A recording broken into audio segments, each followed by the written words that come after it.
Hello and welcome to episode 54 of the Blotto. And welcome to episode 54 of the Blotto. And welcome to episode 54.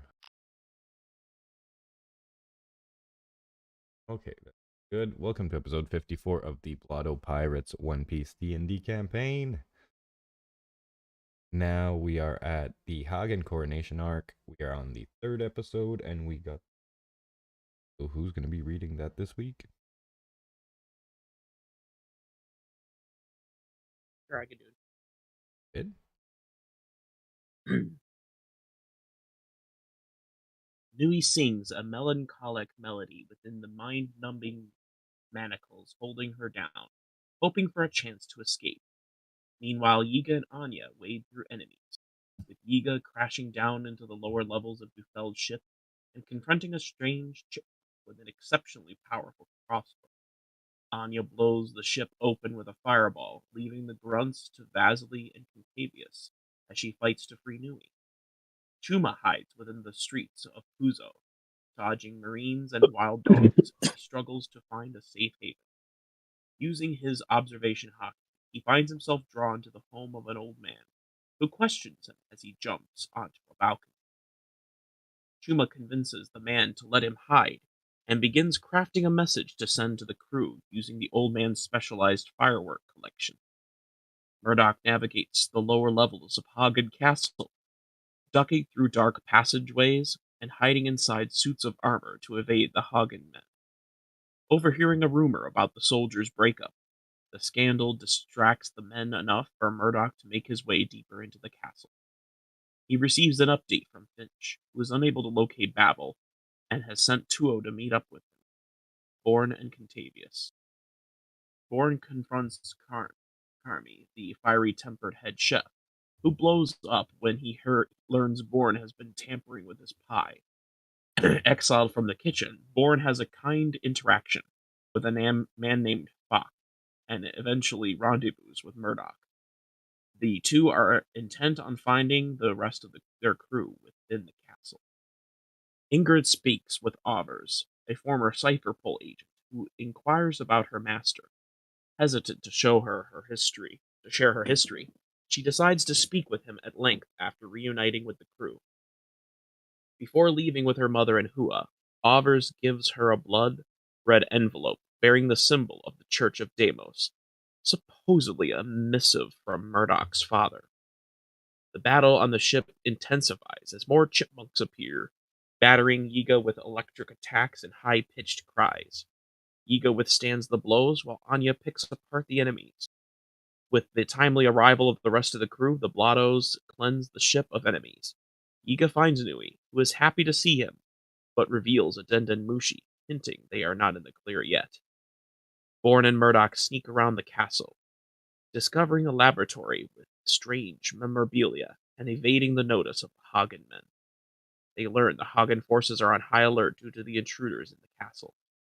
As they ascend, they confront some soldiers, adopting the personas of KB Fishes and Jimmy Minnows, rat-catcher extraordinaires. Conniving their way to the ballroom, they aim to meet up with Tuo and find Kent. Finch provides another update, a message from Chuma to meet him in town, also received by Yiga. As the crew continues to fight, they get closer to the coronation. What will their next steps be to secure their goals, and will they spell success or ultimate doom? Appreciate that. Thank you for reading it. Yeah. Very, very good. So yeah, a whole lot of shit happened. Basically, everyone was sneaking around the castle, or sneaking around the island, trying to get themselves to safety, find the people they needed to find, and above all else, accomplish their goals. And a couple of people are still in the mix of that. A couple of people are closer to success than others. So let's check in with everyone and see how they are doing. 1, 2, 3, 4. Oh shit, nice. Alright, so we will start with the man who has been on death's door for a while now. Chuma, you have just found a chance to rest. This is kind of loud. Hold on. Yeah, Chuma, you've just found a chance to rest inside this old person's house. He's just run off the Marines. They came knocking at his door. I was token. Oh, I did. And yeah, he will make his way back to you. As soon as the Marines shut the door, kind of look at you with like an unimpressed look. Be like, so did your friends get your message? Hopefully. I don't know. They haven't And what's your given me plan? anything to indicate. My plan is to talk, have a conversation with two objects. When he says that, he'll sit down, crisscross applesauce, and then he will unsheathe both Gyatso and Iroh and place them on the floor. Alright, what's your AC? His AC? Uh-huh. Wait. I have this defense thing on. I don't even know how the fuck I got that. How the fuck do I have that? Is it 14 beat? No. Alright, you will, as soon as you close your eyes, you'll hear a whacking sound. And a kind of like soft, like a little breaking sensation on the side of your head. As you crack an eye open, you'll see this guy with his mop handle facing towards you as he tries to hit you with all his might. Be like, don't close your eyes in front of me. I'm talking to you. I don't care about what you're planning to do. I'm saying, what's your plan to stay in my house? How long are you going to be here? Who are you bringing here? And what else am I going to expect coming at my front door? Only Marines and maybe, and I say maybe, those loser Hagen people. Marines I can run off. But Hagens are ruthless. If they think someone's in the house, they're not going to just stop because I say they're not in the house. You understand that, right? I'll kill them. Really? I'll kill everyone. Yes, I'll kill all of them. Whoever comes. All right. Well, I'm going to go make myself some breakfast. I'd like to roll an insight on him.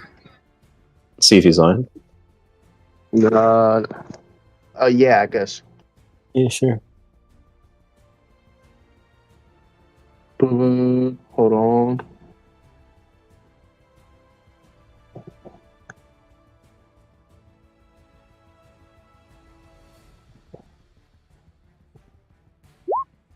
All right. He has to roll against that, I guess. What'd you get? 28. 28. Yeah, you can tell this guy's being truthful. His plan is to just go downstairs and get some food. He doesn't really know what's going to happen, who's going to show up at his door. But he seems to have confidence and a little bit of what seems like misguided faith that you will be able to protect him should anything happen. It seems like he's going to hold true on his promise to keep you sheltered for as long as he can. Where is the... All right. Chuma will not. We'll turn to Gyatso and we'll turn to Iroh. First, Chuma will pick up Iroh. And he will say, I apologize, Iroh, for calling you a bitch when I came back from the dead. I realize now that it was my weakness that led to my own death. Got you. You have been a beautiful sword since I got you. Please, if there's anything that you guys are capable of doing, now would be the time to tell me. All right, interesting. You doing anything ability wise as you're doing this, or you just talking to your souls? I'll be using my speak with objects.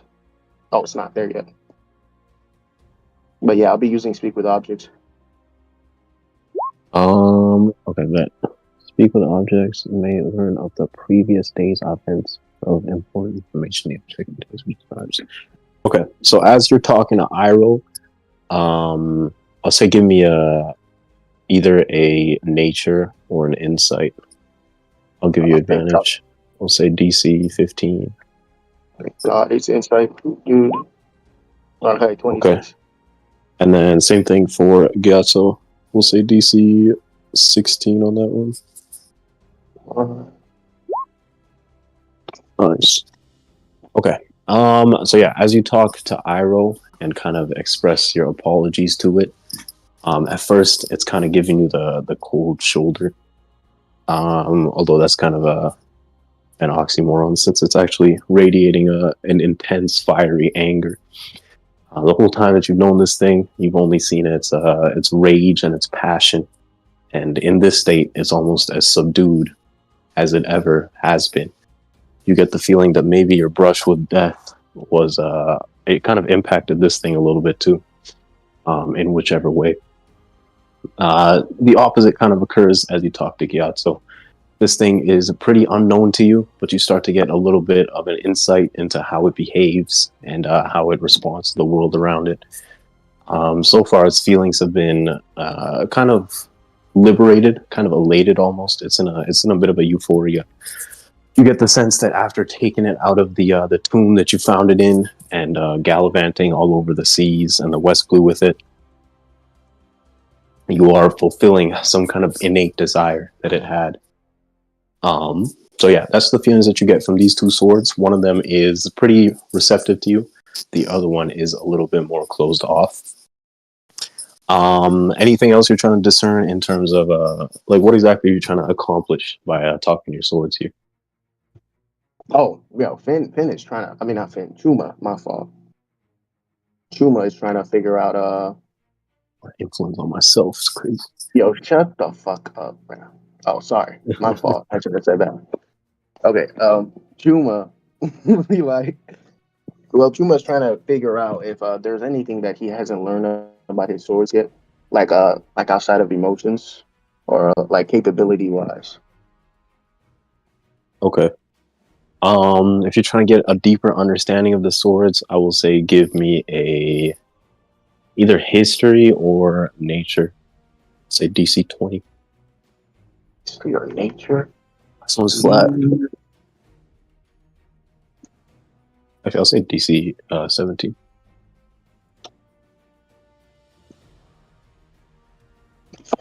Thing that I could add to it.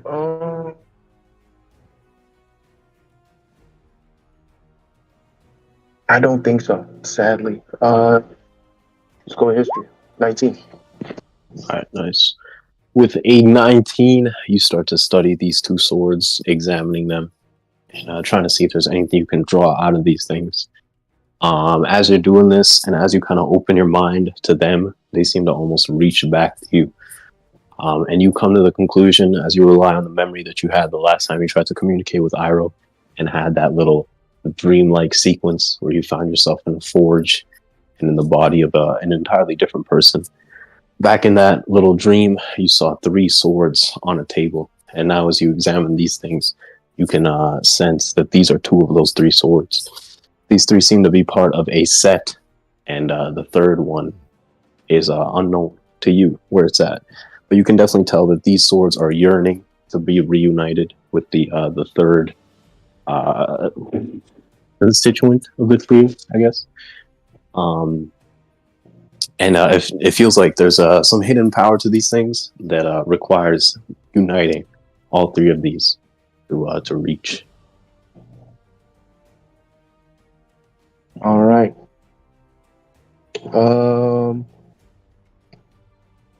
Yeah, I guess June will be done with that, and he'll just be watching the window to see if any of his crewmates come by. All right. What is your passive perception? I think Chuma's passive is 16. 16. All right, give me an active. Okay. 18. 18. Okay, that's actually just enough. So I'll say you don't see anything. Actually, I'll say you do see out of the window. You see a couple red hoods kind of walking across the street, down the street from where you're at. They seem to be making their rounds down the alleyway, and they'll be like on this side, if you can see it, and they'll be walking in this direction. Passing by the window here, and as they get to this corner, they will hook a left, disappearing from your sight. But from your understanding, it seems like they're approaching the door of this place. A couple seconds later, you will hear a muffled kind of knocking sound coming from the door over here. Well, not exactly the door over there, but a little bit beyond that door. I'll flip it to you.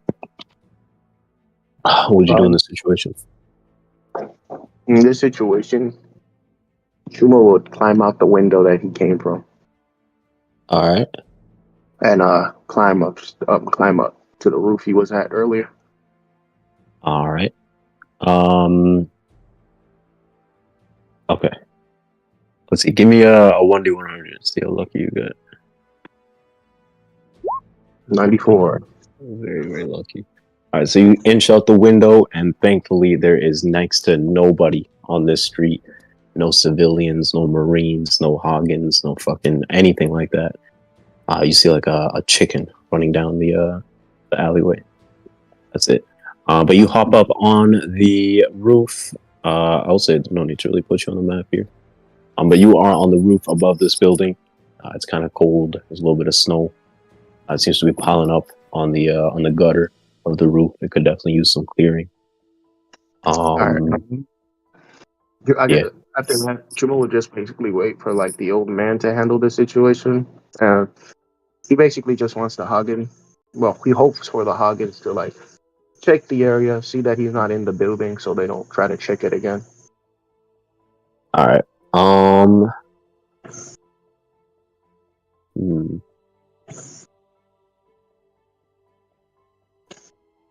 Okay, we'll go with that. All right. So I'm assuming you're actively listening to try and hear what's going on inside, if not looking down through the window. Yeah, listening. All right, give me another active perception. Say the same DC, 17. 16. Can I add observation points at that? I'm sorry, I just got a dumbass DM. Say it again. I say, could I add a fucking proficiency? How do I have this? I shouldn't have this. Or do I? Oh, I do.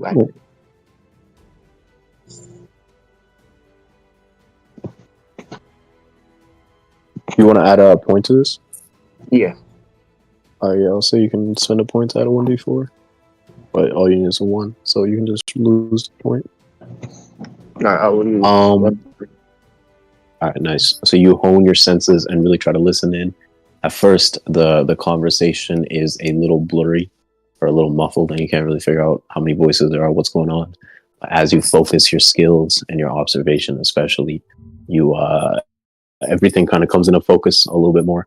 You hear that same old man going back and forth with some Hagen people down below. Roll me a 1d4.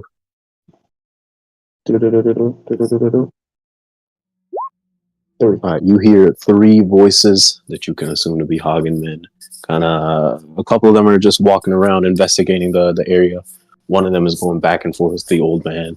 The old man is like, I told you, there's no one up here. I'm just living alone, doing my own business. And the Hagen guy is kind of berating him. He's like, we saw the lights flash on upstairs, the upper balcony. It looks like it's been disturbed. It doesn't add up. We're going to sit here and wait until whatever is hiding comes out. Or at least until my boys find something they want to see. And if they don't find something they want to see, then we're going to take you in and question you. The old man seems to be retorting, but you will hear the sound of like a strict fucking backhand. And the old man's voice will be cut off as he's voicing a rebuttal. I'll turn the floor to you again. Yeah. Anything you would do in this situation? Yeah, I guess Chuma wouldn't allow this to slide. He can't allow this man to get beat up for him. Chuma will basically, I guess he'll go around the roof and try to land at the front door. All right. I will say in the time that you're doing that, you will see like some lanterns and like little bits of light glowing in and around the alleyways. Seems like the patrols are continuing to go around. Give me a stealth as you move to the other side of the room or the building. 15. 15. All right. You sink low to the roof. Okay, let me check some passive perceptions.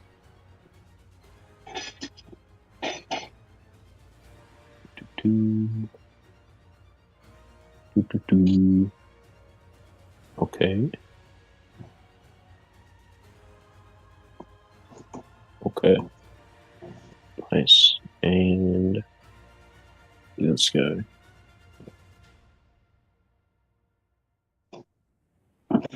Nice. All right. So you were able to slink to the other side of the roof without attracting much attention, and I'm assuming you would drop down to where the door's at. Yeah. All right. Yeah. Without really attracting attention, you drop down softly at the doorstep. The door to the building is ajar, and as soon as you enter, you can see like two stairwells, one going up to the room that you were in, and one going down to where you assume this old man actually lives. Chuma will go down. Down? Yeah. I bet. I don't know the map for his house, but just assume, basic fucking peasant house. It's got a small stove, some boiled cabbage is on the stove. There's like a little cat curled up next to a window. You see bookshelves, pictures, just a typical 60-year-old single man's house. Very, very, there's like a very sad quality to everything around there. No, none of the Hagen people? No. All right, then Chuma will run back upstairs then. All right, bet. So yeah, you can drop your token like somewhere at this entryway here, before you actually enter. As you crane your neck in, you will see. Let me just put these guys down. Two of these guys digging through the rubble here, and then one dude with a fedora and a red mask standing over top of the old man, who is kind of like sitting on the floor, nursing his cheek, a roguish expression on his face. Yeah. Chuma will pull out his blaster, his blaster rifle, and Nice. you will shoot at the man farthest to him. All right. Not farthest to him, but this guy. What's the reload property on your blaster rifle? I don't remember. Should be on the weapons description if you put it in. I didn't put it down. I think it was. Okay. Let me double check.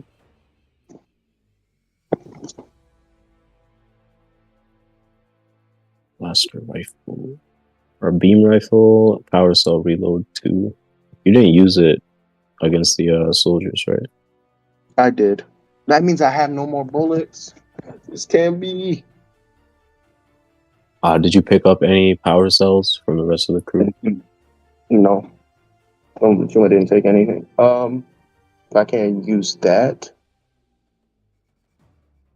Yo. Could throw the weapon itself. Yo, I see a long sword right here. Can I throw it? Actually, no. Nah, I said ignore all the weapons. I just didn't update the map. But ignore the anvils, the bellows, and the weapons. Everything else is actually there. Okay.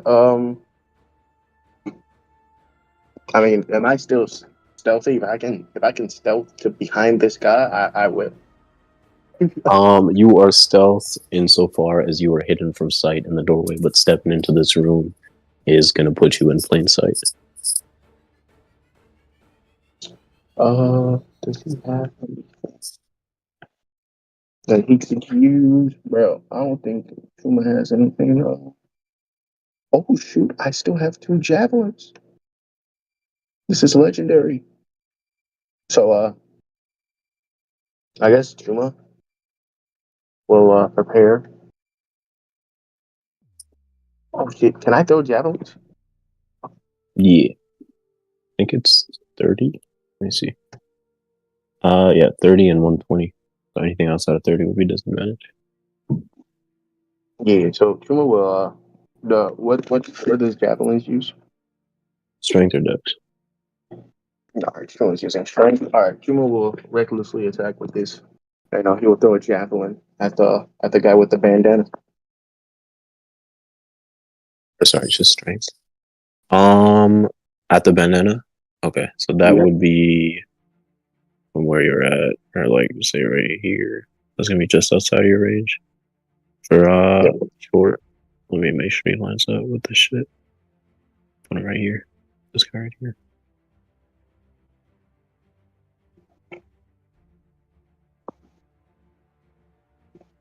So you wanna run into sight, basically? Yeah. Go bet.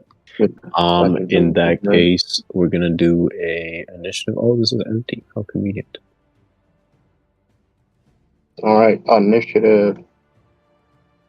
But since you are the inciting event, we will have you act first, and these guys can have their shit after or whatever. I will take the 17. Initiative. And initiative. Okay, so like I said, normally we'll have you go first, but we'll skip your turn when it gets around to it, since you are the inciting factor. Since you were hidden from this guy, you will have advantage on this attack as you make it. Oh shit, I won't recklessly attack. 1. And then actually I'll make this next one a card shot for I guess one of this guy's head. Yeah, I'll do a card shot to this guy's head. And I'll recklessly attack with this one. So I have advantage. Oh wait, no, I'm not hitting it anymore. Yeah. First attack will reveal you. 18. I don't think that hits. For his head. Who's got the called shot shit? Anybody? Called shot table. Head is +6.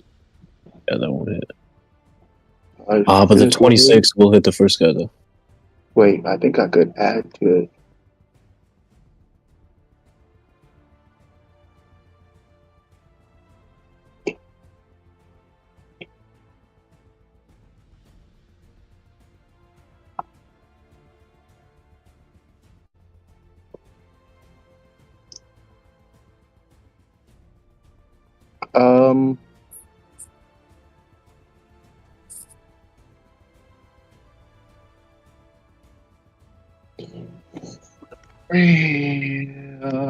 Yeah, you said what though? Wait, what did you say? Yeah, I can't add anything to this, but what did you say earlier? The person will hit the banana guy. Alright, I will add to it 10 piercing. And I'll use a human ferocity and add an extra damage to it. Right, how does that shit work? You send it in chat real quick. Yeah.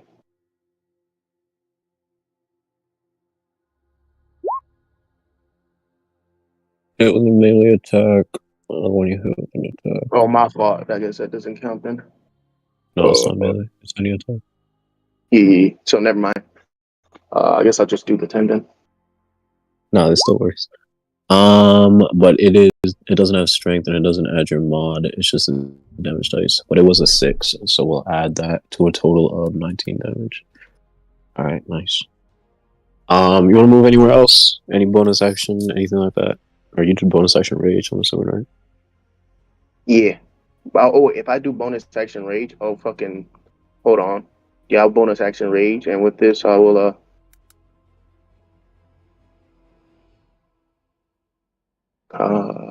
hold on.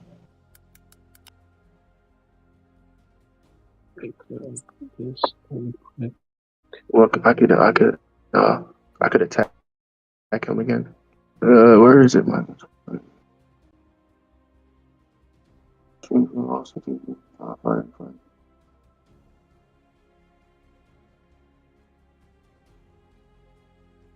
Oh wait, never mind. But with my interaction, I'll prepare another. Oh wait, I could do that with my. I haven't used my interaction. With my interaction, I'll get another javelin. Oh wait, no, I already used it. Never mind. I'll just unsheathe the Chuma's longsword. Bet. Which one? I'll go with Iroh. Alright. Iroh will be roaring as you do this. Oh my goodness. Okay. 2, 2, 4. Alright, so we won't do the rest of the battle for now, we'll cut, but as you land a javelin on this guy's head and this guy's head, they will both, or this guy will go reeling back, but he will recover, picking himself up, be like, well, boys, caught walls, get him. And we will cut there as these men start to approach you. Let's see what we go to next. I should be rolling 6. Okay, that is gonna be Yiga and his crew. Okay, all right. So Yiga, you and Onya have made your way into the ship belonging to Dufeld. You would assume you fought through swaths of enemies, Hagen men, Dufeld's men, maybe a marine or two, who knows? A bunch of fucking chipmunks that were quite ferocious. And you guys eventually fought through all of them and found your dearly beloved Shipwright, Nui Doozy. She is wrapped up in ropes, but has a fierce look in her eyes. Her armor is off to the side over here. And when you greeted her, she expressed happiness seeing you guys, but said that you are not out of the woods yet. And she kind of revealed a little den next to her. Its eyes are open. It's got like slicked back hair and like two beady little eyes. It just oozes a slimy charisma and a sense of greed. But it will open its mouth and start talking to you, Yiga and Onya. Like, well. The Blotto Pirates, I'm assuming. Onya. Untie Nui. I'll pick up the Right. Who's it? My name's Dufeld. Pleasure to meet you. I assume you've heard of me? I'll look to the god. The god of Wolf's Frog. You're not from Kano, are you? No. You one of the Hagens? No. You from O'Hara? No. Can't say I know you.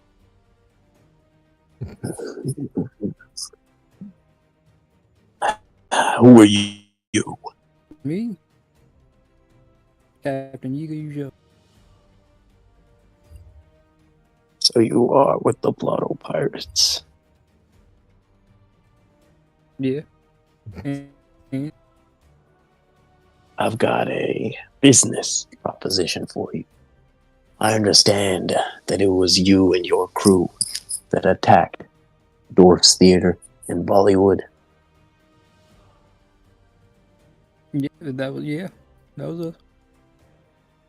From what I've been told, the man that ran the theater, that owned the theater, Newton Dalton, he reported a great robbery. Almost 1 billion berries pilfered from his vault and smuggled out through an underground tunnel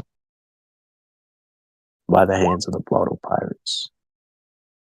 Yeah, that happened. That was you. I mean, it wasn't just me. But yeah. There was some devil fruits amongst that cargo. That was you. I just said yeah. What? There was a lot of berries amongst that cargo. Look, man, you got 5 seconds before I crush this den. Speak your piece. Well, the thing I'm concerned with is none of those things. There was a portrait, an oil painting, very beautiful, very old, very precious. It depicted an ancient ruler of an island in the Grand Line. They called him Mahmudin. Do you still have that portrait with you? With us? No, but I do know where it it. You sold it. Oh no. It's resting. Excuse me. It is resting. What exactly does that mean, Captain Yiga Yijo? It's rested at the bottom of the sea. In a combat. What? Yeah, a lot of things happened. But if you still want to do business, we can do that. Need any help with this Hagen stuff? We're always looking for hire. Of course, compensation The line will will be go. needed. Say it again. So, of course, compensation will be needed. All right. The line will go silent for a couple seconds, and while that's happening, Onya, you are untying Nui Doozy. Give me a sleight of hand check as you're doing this. Say DC 14. Nui will be providing you helpful instructions. Yes. But looks like you don't need it.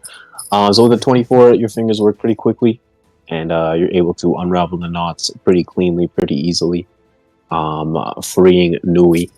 But unfortunately, you will find her attached to what looks to be like an explosive device. Oh, There's a bunch of like sticky whatever attached to her chest, a little beeping clock that reads 5 minutes on it. There's a couple of wires sticking out like from around this thing on her chest and creeping up to her back, and you can see behind her what look to be like a couple sticks of dynamite or whatever the one piece equivalent of that is. Just some standard but powerful explosives rigged so that you are very sure that if they detonate, anyone within 5 feet of them is going to have a tough time surviving. Yiga, we got a problem. What is it? A big potentially explosive problem. Oh, god damn, not again. Look, man, I'm gonna put you on hold. I'm gonna put you on with my, what's the word? Itinerary? Yeah. I'm gonna hand it to the guy. You talk about the business. You want me to do with this? Yeah, talk about business. I'm sure you have some business Hey. savvy. What's up? I'm the Gato. I came from the sky. As you turn around, Nui will be looking at you with like a sheepish expression. She'll be like, my bad, Captain. Didn't expect to get caught like I did.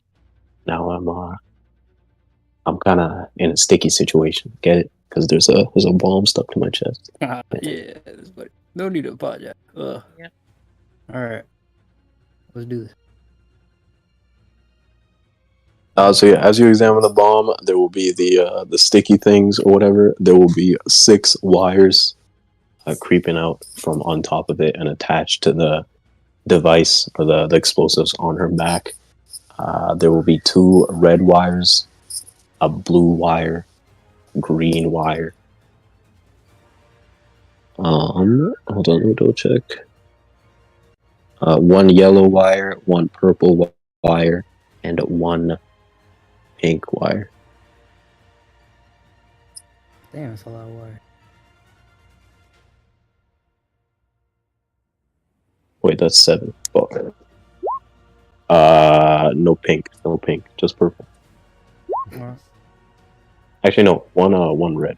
So 1 red, 1 blue, 1 green, 1 yellow, 1 purple, 1 pink. Yeah, I'll put in chat.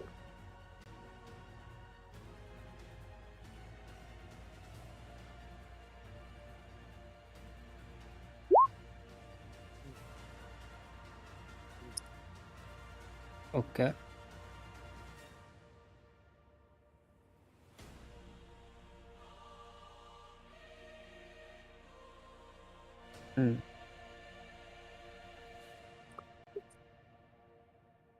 What do you think? I don't know about wires. Never an electrician. What do you mean you've never been to the sky? Let me tell you, it's a sick place. There's clouds, and big fish and like birds. It's pretty nice. Look, man, business. Talk business. What? Not your upbringing. Business. Okay. All right, I can take you to the sky. How much do you want? Wait, how much are you gonna give me? I want books. How many books do you have? All right. Well, New, you seem to be a technician. What do you do this way? Well, I don't really know much about bombs, but from what I've read, you're supposed to disarm them by cutting the wires. But there's also instances where cutting the wires can trigger an instant detonation. Right. Now, if you'll notice, there's a clock on my chest. How much does it read? I can't see it from where I'm at. You said 5 minutes, right? Yeah. 5 minutes. Has it started ticking? I'll put my ear to it. Is it ticking? Nah, it's not ticking, and the time isn't going down. No, Just think of it like a fucking digital display or whatever. But yeah, it hasn't started triggered. It hasn't started ticking, anything like that. No, we will be like, So the question is, what's gonna make this thing start moving?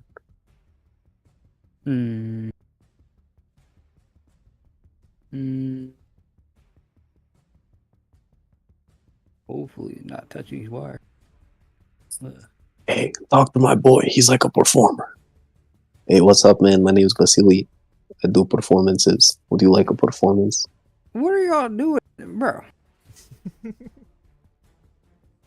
What? We're doing business. All right. Whatever. Do it farther away. Okay. Yeah, I can do birthday parties. I can do funerals. I don't like doing bar mitzvahs, but I'll do it if you pay me enough. Right. What? Yeah. Anyway. All right. How do I go about starting to disarm this? You asking me? Yeah. Yeah. Above table? Yeah. Or like into? Oh, okay. But give me like I guess investigation or engineering to passively or to try and figure out how this thing works. Well, you guys can make the check if you want. Investigation or what? Could I help? Engineering, Arcana. Cause I was gonna say Nui's gonna try and help however much she can by providing helpful insights. Okay. Darn. Oh man. So you have advantage, Lucas. If you want to roll it again on the help action. Oh.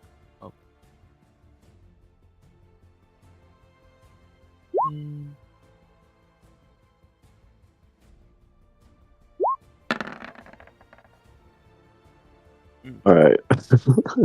Not much better. So with a 15 and an 11, you guys start to just try and study this thing. Nui is providing the helps and hints that she can, but it's pretty fucking difficult to figure out what exactly is making this thing move and tick. You come to the conclusion that there's a chance. Actually, I'll say you come to the conclusion that moving Nui or touching any of the wires is probably going to start the countdown in terms of stopping the countdown or disabling the bomb. It's going to take some careful maneuvering. See if I got some.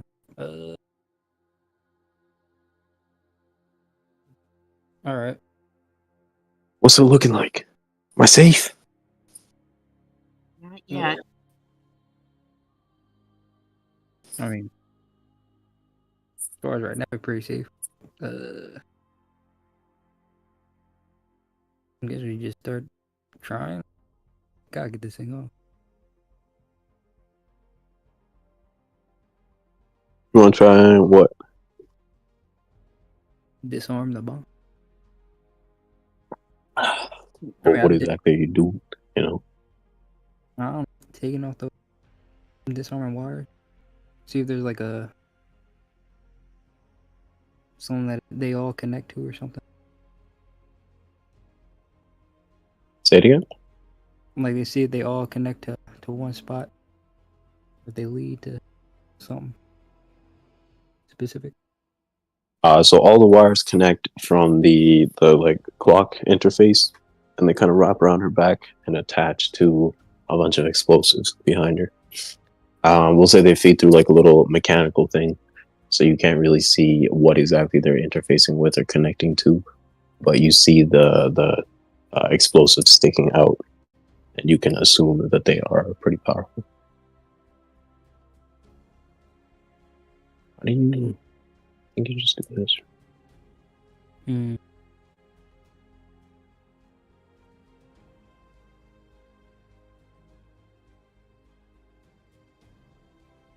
Perhaps. Yeah, 6 wires sticking out. What would you guys like to do? No buttons on the clock. No buttons on the back. You can try and like move Nui to investigate the back. Wonder what would happen if I dissolve the wires with my fruit. You could dissolve the wires. Maybe you could try dissolving the bomb. Would that work? I don't know. What do you think? Or maybe like insulate the other side so that the circuit doesn't get broken when we free her or something. Maybe. Can you dissolve the wires without dissolving me? I think I could. How sure are you on that? I remember one time you threatened to kill me in the past, Onya. Are old tensions simmering once again? What? Is this your chance to take me out? I don't remember anything like that. No, you become so Shakespearean. What is this? What? You become so Shakespearean. No, I've always been like this. Right. I mean, it is worth a shot. And again, how safe do you feel about this, Nui? I mean, I trust you guys with my life. Onya, maybe like 75%. Hey. Hey, it's not 0, so. Alright. Alright, Hey, Yiga. What, man? Hey, he wants to talk to you. Bro. Oh. Alright, just wait. I'll, here. Hey, I told him about, like, you don't remember? I said we were going to have a rap battle. I said we could do it, like, in front of his crew or whatever the fuck. But he said no. Fucking talking about? Give me the thing. Yiga, I presume. Yeah, Dumel, right? You failed. That's what I said. Your underlings are impressive. Thank Their you. stupidity is astounding. I trust that you come face to face with my little gift that I left for you. The gift is that shitty gift, but yeah. I want you to tell me. I want you to tell me very specifically if this painting is recoverable. Well, I'm not no painting expert, but I'm sure it is. What about the money? All the money's there. The fruits? One of them. Where's the other? Well, I can't remember where the other fruit is, but one of them is in the belly of a big old sea king. Now you turn. You fucking with me? No, I'm not fucking with you. It actually turns some weird creature. Never seen it before. Give me a persuasion. Say DC 13. Oh, that wasn't an advantage. So good, we'll take a 21. It'll be like bottom of the sea, calm belt. Like I said, it's all there. Seeking Shut the fuck up. Shut the fuck up. You shut the I fuck have an associate that works out of the calm belt. Have you met him? Goes by the name of Leadberry. Leadberry. I mean, there was this one guy. Kind of took his boat. But, yeah, he should be there. He's also there. At the bottom of the sea. No, not at the bottom. He's on the island. That's next to the bottom of the sea. Do you have anything to offer me? Or should I just blow up your friend and be done with it? I can spare your life. Excuse me? That's right. No, I think the connection cut out. You said some dumb shit. Say it again. If you kill my friend, I will kill you. And there is nothing that will stop me.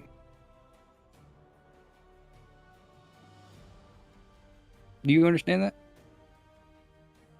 I'm still unsure if this is some kind of joke, or if you let one of your dumbass underlings back on the den. I am not a comedian.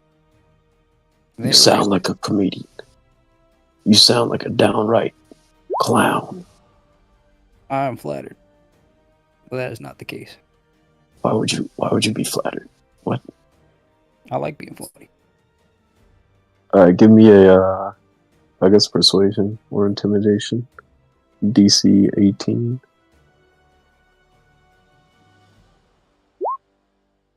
Bro. Yo, let me use my COC point. Oh shit, bet. I'll give you advantage.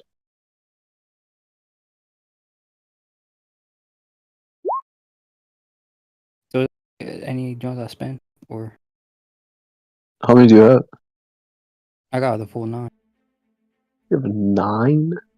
Yeah, bro. I was just to say, was there like 3 of them for advantage? All right. Or 3 of them to reroll, I guess. How about 6 for advantage? Well, the reroll would be like advantage, so you can keep spending 3 to keep rerolling if you want. Okay. All right, yeah, I'll do that. Fuck. It's at 18, right? Yeah, hold on. Fuck. How you spending it? Fuck.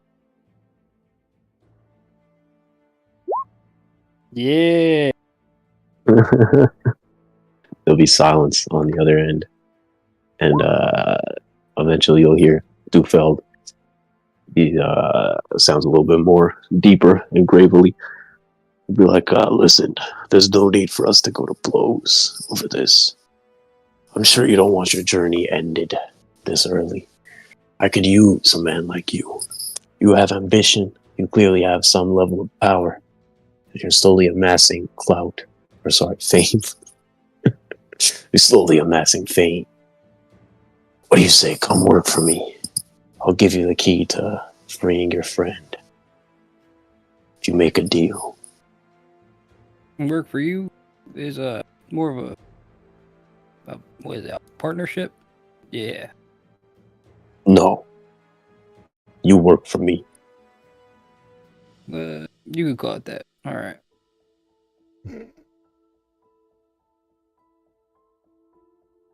All right. Well, I'm staying at Hagen's castle right now. I'm in the upper suites. It's very nice. There's a young girl feeding me grapes. They're delicious. Can you get over here? We can continue this conversation. Can I bring Nui, or is she gonna explode? Let's just cut the green, the blue, the red, the yellow, and then the pink, and then 10 seconds after, cut the purple. All right, well, all right, Vasily, find a piece of paper, write this down. What?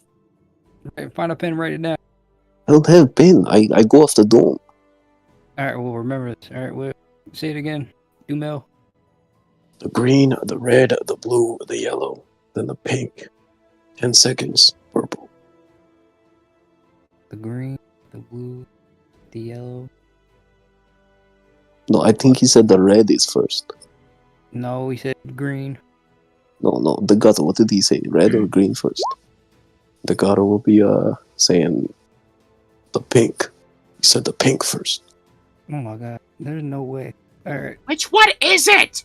Look, green, red, blue, yellow, pink, and then in 10 seconds, cut the purple wire.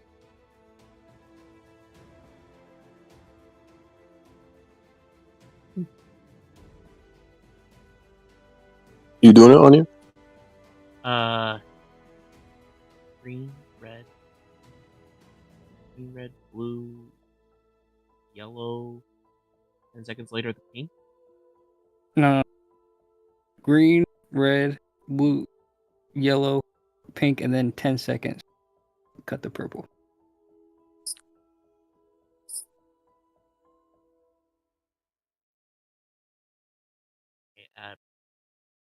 Okay. Do I have to memorize? Do I have to memorize that, or do I have to just roll something? I'll give you a choice. You can roll, or you can reiterate to me what I'm not going to be able to sequence is. reiterate that right away without saying that to myself for the next 10 minutes. Alright, then DC 13 history or sleight of hands check. I'll do sleight of hand. Nui will be giving you some advice, trying her best to help you. Yes. Fuck you. Nice. Alright, 25 on you with quick hands. You know, from working as a surgeon, you gotta be good with your fingers. Yeah. You are able to quickly and cleanly. Do you have anything to cut wires? I do. I think I have the dagger. I have a dagger. I bet.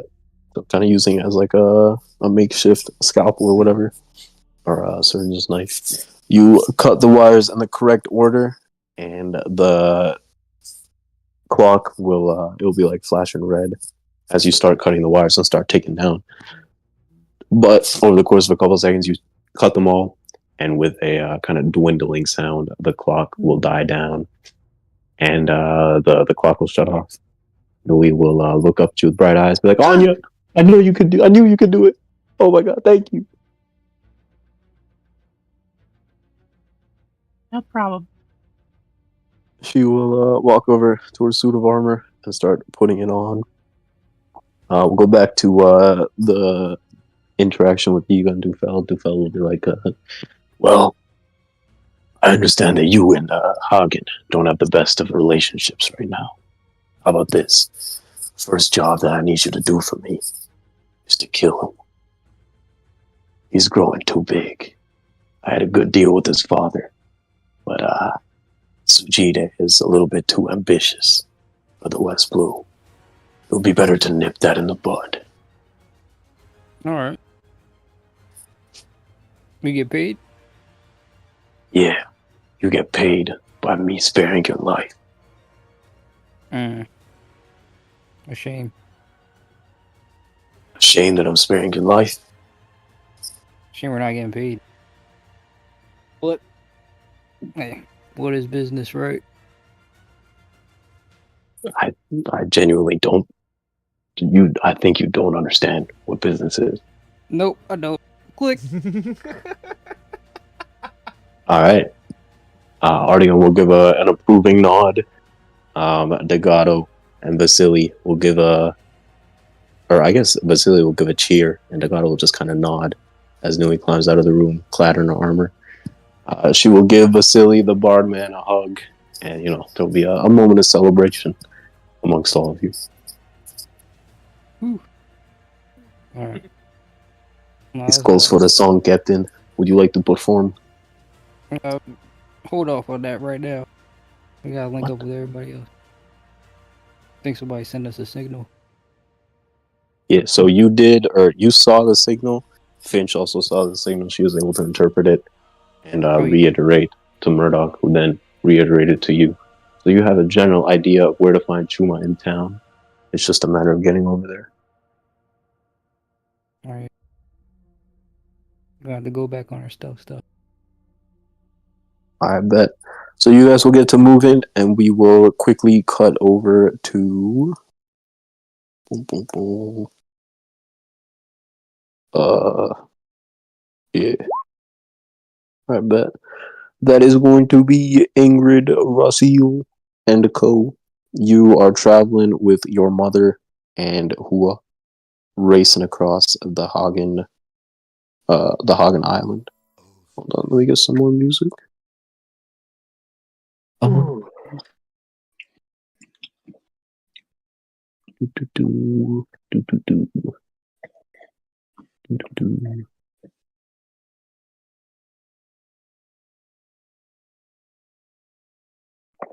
Should work.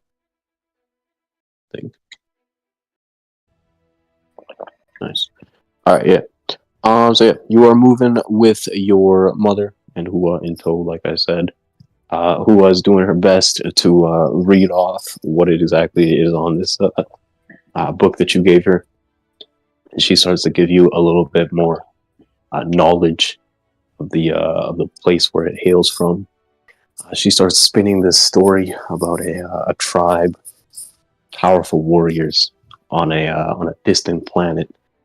I should say, as soon as she kind of gets into this, she'll stop and be like, "Do you guys know what a planet is?"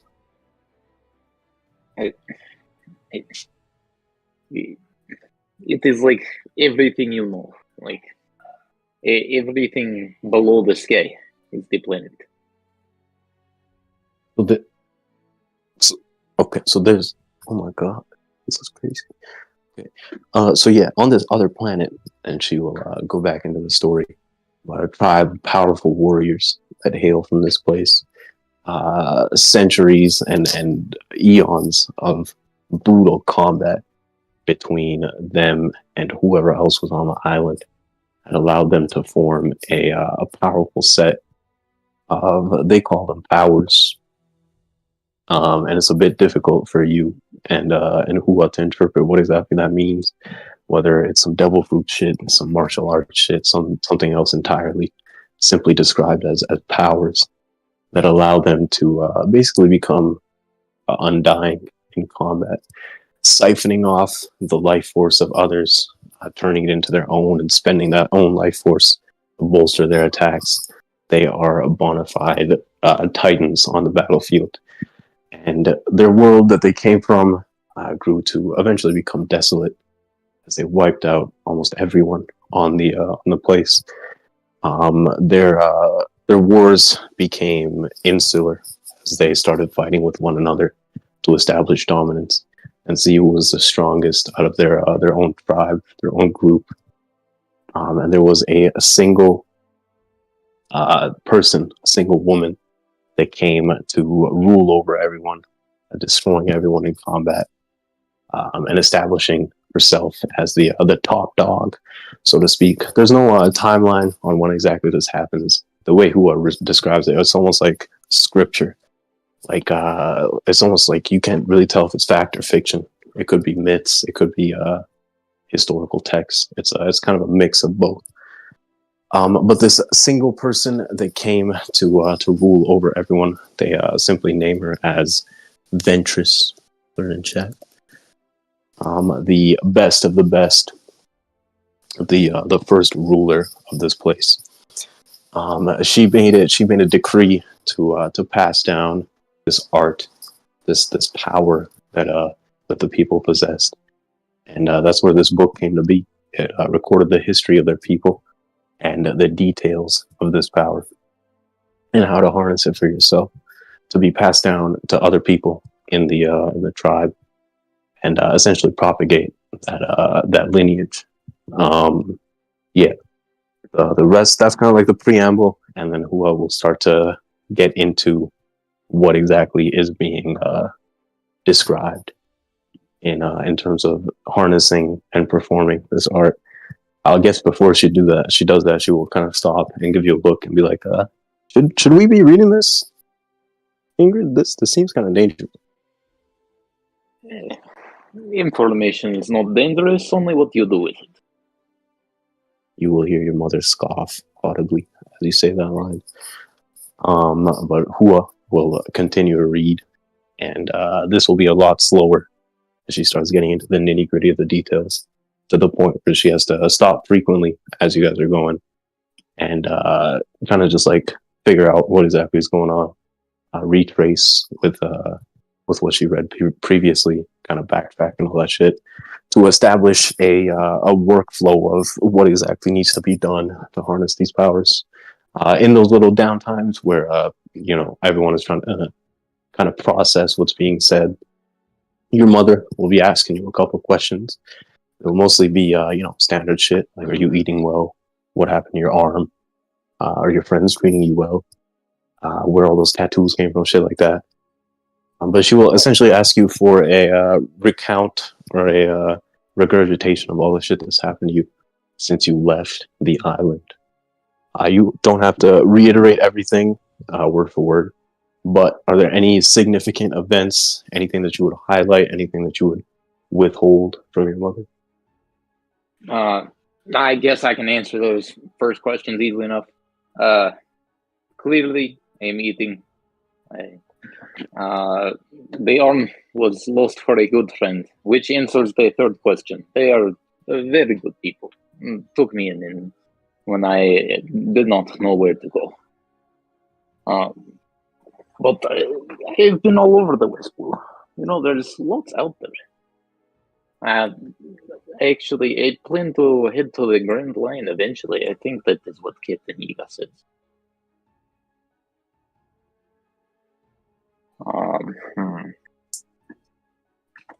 She'll be processing those words, give like a sad nod, be like, I expected this. To what end, Ingrydd? What's your goal? What do you hope to find in the Grand Line? More. There is always more knowledge to find. I want to see the world, see what they have hidden. That is always what is most fascinating. Why stay in one place? I might as well die today. I have seen all there is to see here. You understand that some information is hidden for a reason, right?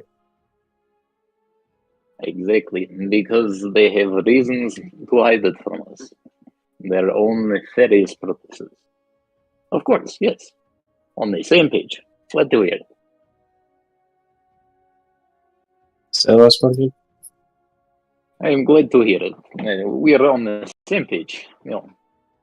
Of course people hide information because they want to keep it all for themselves. They are greedy. No, stupid girl, you misunderstand. They hide it for a reason, sure. But the people that go looking for that information put themselves in danger. Put the people that they care about in danger. Are you willing to do that? Well, I have strong friends. I think you and Father will be fine. If the last few months have proven that anything to me, it is that you two are survivors. If anyone is to do this work, then it should be me. No.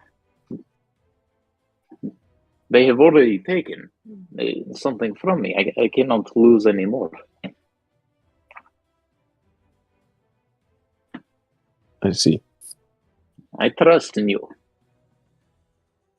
It's not me that I'm worried about, Ingrydd. It's you. You gave up your arm. You got so many... it's whatever. Okay.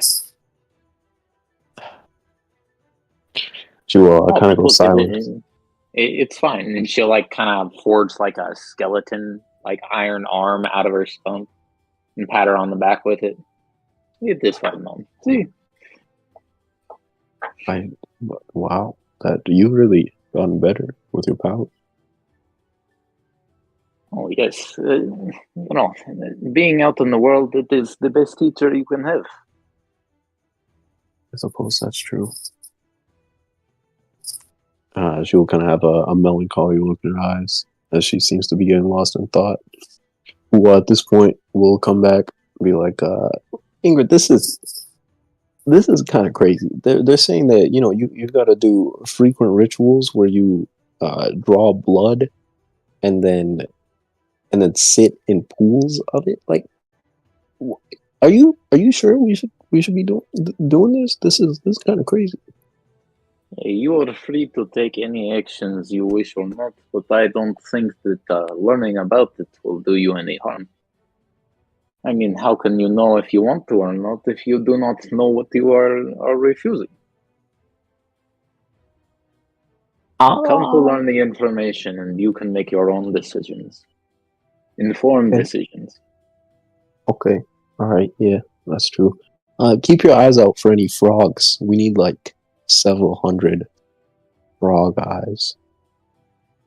Several hundred. Wait, let me take a look at that. I'm gonna try and see exactly what we need frog eyes for. So it describes a another ritual that requires the sclera, the liquid fluid inside of the eyes of various amphibian creatures, frogs mainly, but whatever equivalent they kind of spell out on their own planet.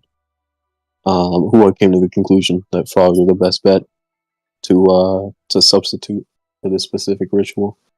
But the main thing that you'll need is basically gallons upon gallons of this liquid fluid. Interesting. All right. We will collect every frog, every toad. We will collect them all. Okay. Yeah. Okay. Sure. I'm gonna keep reading. I guess as you're moving, you can give me a active perception or investigation to find any frogs / amphibians. Yeah, sure. I'll keep my eyes peeled for frogs while we're moving. Was that perception or investigation? Mm-hmm. Okay. Or I guess survival. 25. I bet. I guess it is winter, so it is hard to find frogs, but you will find a couple amphibian-looking things as you jump over frozen creeks and move through like small swamp-like areas. We'll say roll like a 1d10 plus 10.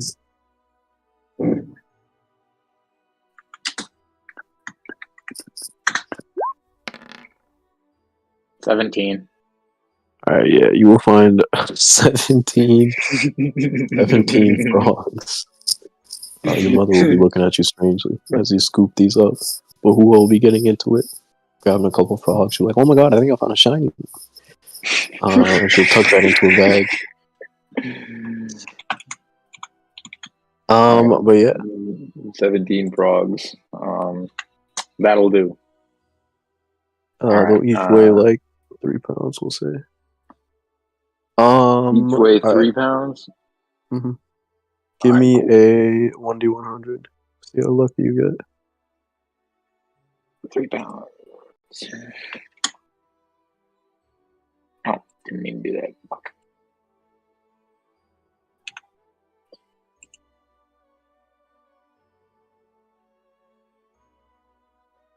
Uh, 1d100.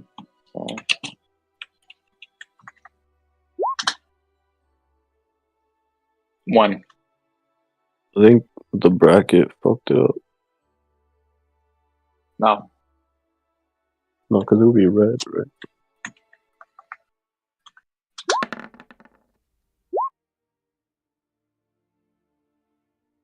Wait, hold on. Let me double check. 1d100 square root. Yeah, okay. Alright, 26. I'm not that lucky, but not quite as unlucky. Okay. So you and your mother and who are traveling over a couple hours pass of just keeping straight as much speed as you can as you're carrying Hua, and your mother is able to keep pace with you quite easily. But you guys will come across, or you will hear it before you see it, the slamming, like thick bludgeoning sounds, thuds and shit. And as you approach, you will find the same kind of path that you were on before, pretty similar to it. But it will be occupied, almost swarming with these musk hawks that you saw earlier. They will be all over the area, and they will be like going at it with each other. banging their heads together. This guy isn't there. Kind of just causing a fucking massive commotion. I'm gonna say there's some of you. You can drop your token like somewhere around here. Alright,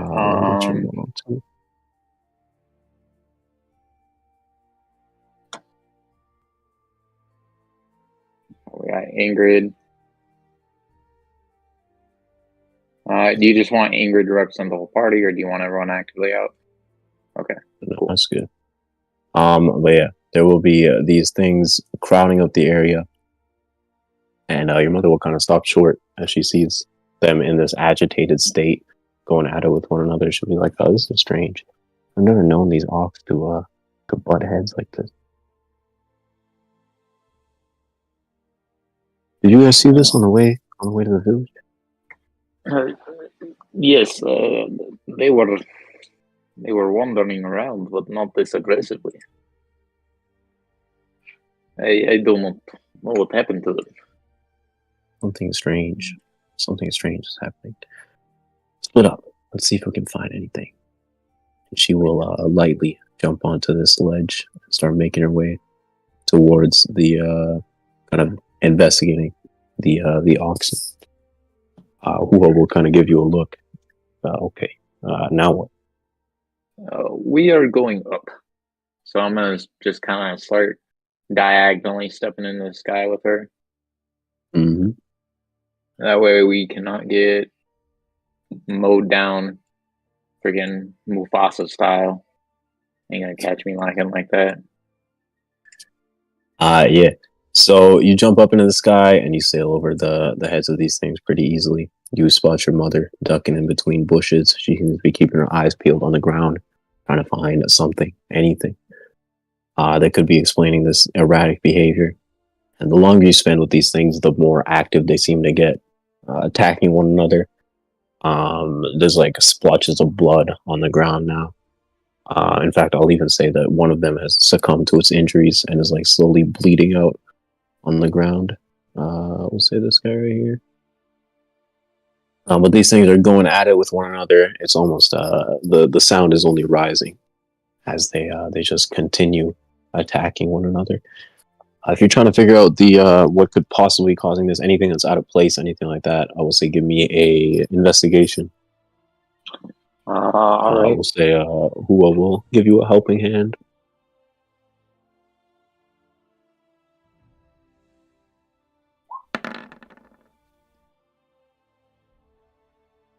$25. 25. Right. So yeah, your mother is scoping out this area.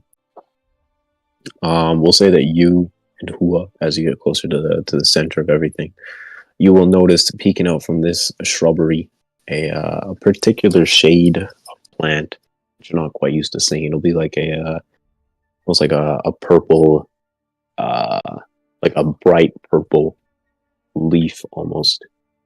Actually, I'll say with a 25. It looks to be like a part of a mushroom cap sticking out from within the bushes. As you get closer to it, there's like a sickly sweet smell emanating from it, and it's almost nauseating as it gets close to you. And Hua, you're at the point where it's not quite affecting you yet, but as you get closer to it, the stronger it seems to get. How would you like to approach this? Yeah, I don't fucks with mushrooms anymore. I'm hitting that thing with a lightning smite. From range? Do you have shit from range? Yeah, I have metal that can go from range. All right.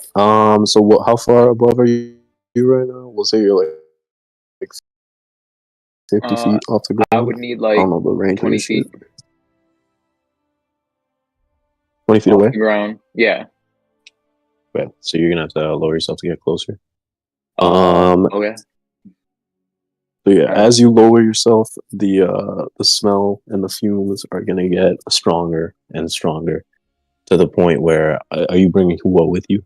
How are you gonna keep her up there somehow? I can't put her on a cloud or anything. I don't know. You can try and make Wait, like actually, let me active investigation for if there's a Nimbus cloud around here. She can definitely ride that thing if it's around. there is no Nimbus cloud. But you can Alright, try then and she's coming with me. you can try and form like a cloud of sand to hold her up using a couple devil fruit charges if you want. Nah, I'm cooling. We're buddies, bro.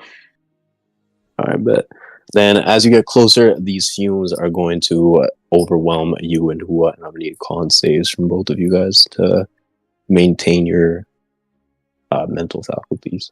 We'll say DC 16 from both of you. Bro. So Hua. Is there does strong will work on saving throws? Is that what it's for? Mm-hmm. That's what it's for, right? Okay. So I'll use a strong will and I succeed. So I'll just tick that down. Even if I crit fit, and then Hua. Con save. That's rough. He's got strong wills as well. I think 3 of them, right? Yeah, let me...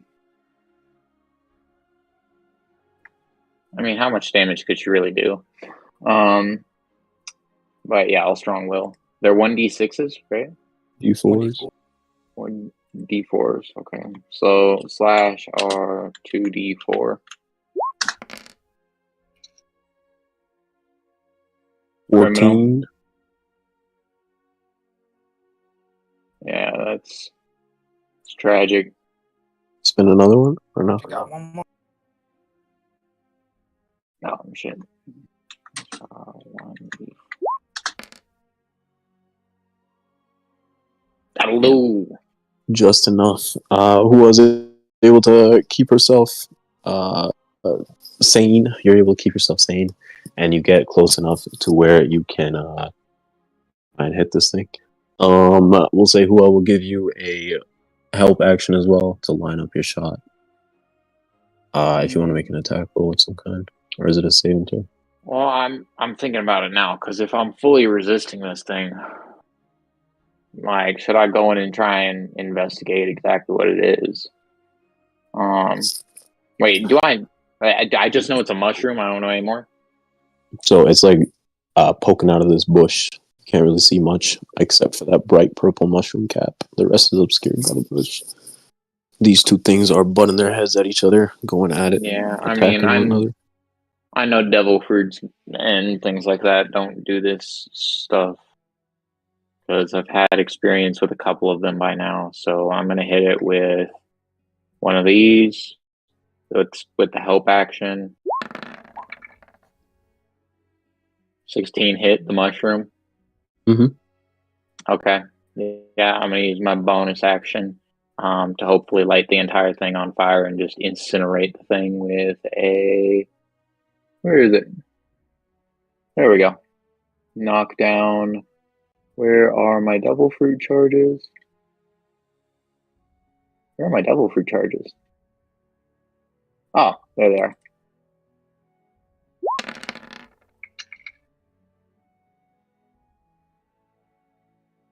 Sweet. 18 lightning, 10 bludgeoning. Alright, do you have anything that gives you the siege property? Or no? Yeah. My sand has the siege property. Nice. Alright, so yeah, you you bring down the voice of the heavens above, and with Hua's help, light this thing up as you just incinerate it from above. It will go up in flames, and the sick, sweet smell will flare up for a moment, almost hyper accentuated by the fire, but very quickly it will die out and give this rotting, burning smell, kind of like the smell of burning hair, almost, which is quite disgusting. But yeah, this thing is lighting up. Your mother will come out of the bushes, be like, "What the fuck was that?" And as this fire goes up, the musk oxen all around will slowly start to calm down. They'll be covered in blood, and most of them will be limping and looking quite battered. but they will kind of just pause for a second, looking around, trying to figure out what was going on, and go back to kind of like grazing in the snow and just shuffling around doing what they were doing before. Your mother and Hua will both be, and I guess you as well, will all be exchanging looks to figure out what was happening. Your mother will go up to you and be like, what was that? What happened? Mushrooms. Don't trash mushrooms. They're very, very bad. We have Mushroom Man following us. He is no good. I don't eat mushrooms anymore. Disgusting. Evil, evil little things. But I don't know, I'm gonna try and form a giant shovel. And throw snow on this fire. Because I don't want to burn down my island. You quickly put out the snow with an iron sand shovel. And yeah, your mother will be scratching her head. Mushroom. Who will be scratching her head like a frog. And Ingrydd will also be scratching her head. She knows that it's an evil mushroom, but not much more than that. Alright, well, the 3 head scratchers will continue on, heading towards the town of Puzo. Head scratchers and with that, crazy. We will cut to the last group, and quite possibly the group closest to danger. Perfect, because I gotta eat dinner real quick. Yeah, you're good. Alright. Sky and Murdoch, you guys, let me focus me real quick. Yeah. Focus the map on us, please. Yeah.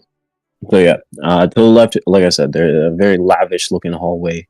All around there are guards and men, and you guys have managed to get yourselves escorted to the ballroom where you said where you said you guys needed to, I guess, exterminate rats, right? Rat prevention. You will see these guys that are guiding you will be like, man, you guys are really about your business.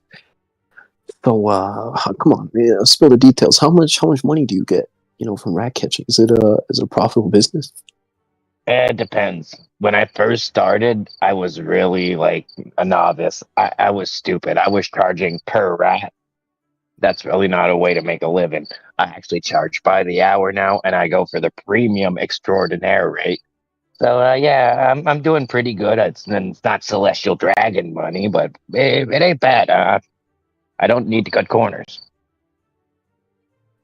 I just wish he would share more with me. You'll get there, Timmy. Sorry, what did you say his name was? Jimmy. I've been an apprentice for 6 years. Okay. Hey man, you guys, apparently no one does it like you guys, so we're thankful for helping us out. So wait, I guess, how above the table? How long has it been since we linked up mentally? Since you linked up, so it's been like around 2 hours of just 2 hours. So wandering we'll around. have 4 hours left, and the ceremony is in 10 hours. Okay. Yeah. So I'm still. Can you refocus on us again? Yeah, well, focus. Wait. Who's big? So I'll mentally tell Sky. So Sky, have you noticed that they like rumors and gossip?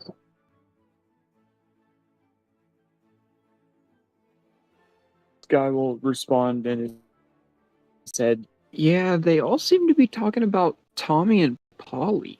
I wonder what the truth is about that." Well, with these type of drama queens, I'm wondering how quick a rumor would spread in maybe 10 hours. What kind of rumor are you thinking? Follow my lead. So, and I'm gonna say out loud, so guys, don't know if you know, but one of the things I pick up the most after rat corpses in my line of business is gossip. And Okay. I've heard all kinds around this castle. This one's crazy. Wait, really? Oh, yeah. Oh, yeah. You know that perfect little couple, Romeo and Juliet? Yeah? Mm-hmm. Well, looks like things aren't so Dorian in paradise as they seem to be. Apparently. Are you gonna tell them that? Oh, buddy.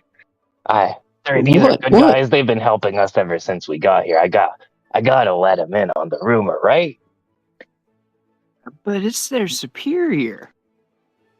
Superior. They get the crap money. Let them get the goodies. Hey, you're the boss. Okay. So, hey, between us guys, Mrs. Juliet apparently has some little sleepovers with Mr. Percival Fox now and then.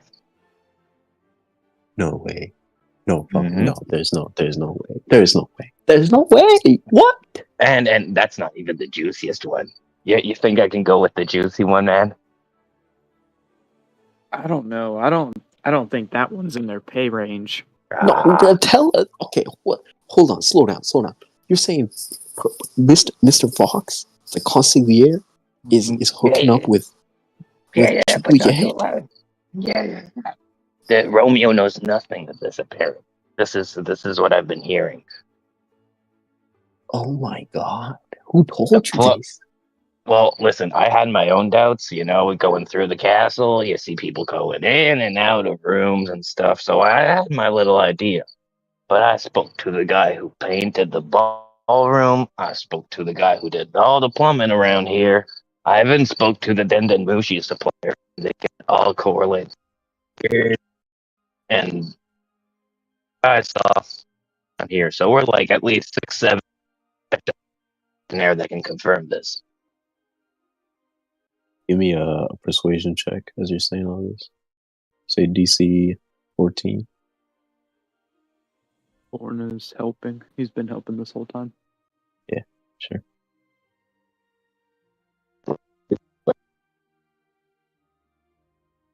Yeah, you cannot die. We cannot hear you.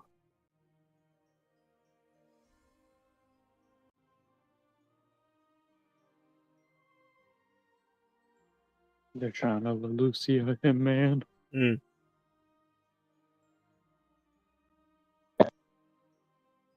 No, it's still choppy. It's cellulose. He's trying to make it to where Regulus never existed. Oh,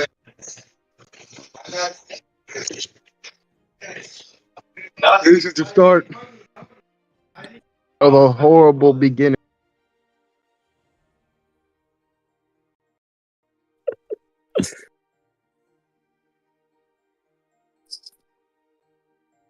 Now is it better? Yeah, you're good now.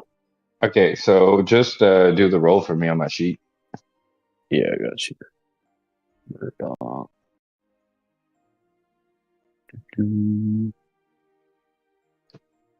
You guys can't see his shit, right? Someone else want to roll it? We'll just use the modifier. Roll 1d20. Or roll 2 1d20s. He's got a +2.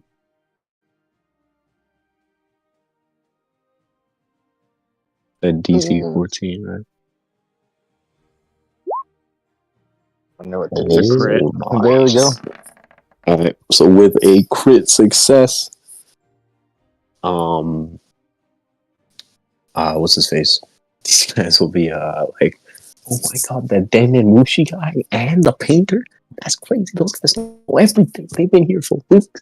Yeah, but that's not even the craziest one we could correlate altogether. The one we correlated altogether. Sorry, my voice went out there for a second. It's so flabbergasting what I'm about to say. Me and those same guys, we could also confirm another one.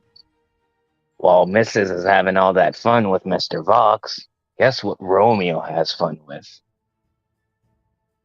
No way. Is it his brother? No. You know that griffin he likes to ride? Griffin? Yeah, his birdie thingy. Isn't it a griffin, an eagle, and whatever? The rustling falcon. Yeah. Yeah, that thing.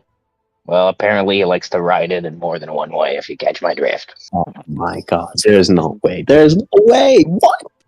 Yeah. Bestiality?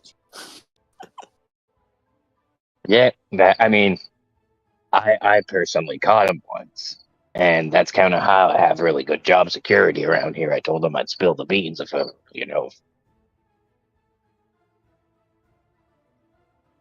Oh my god.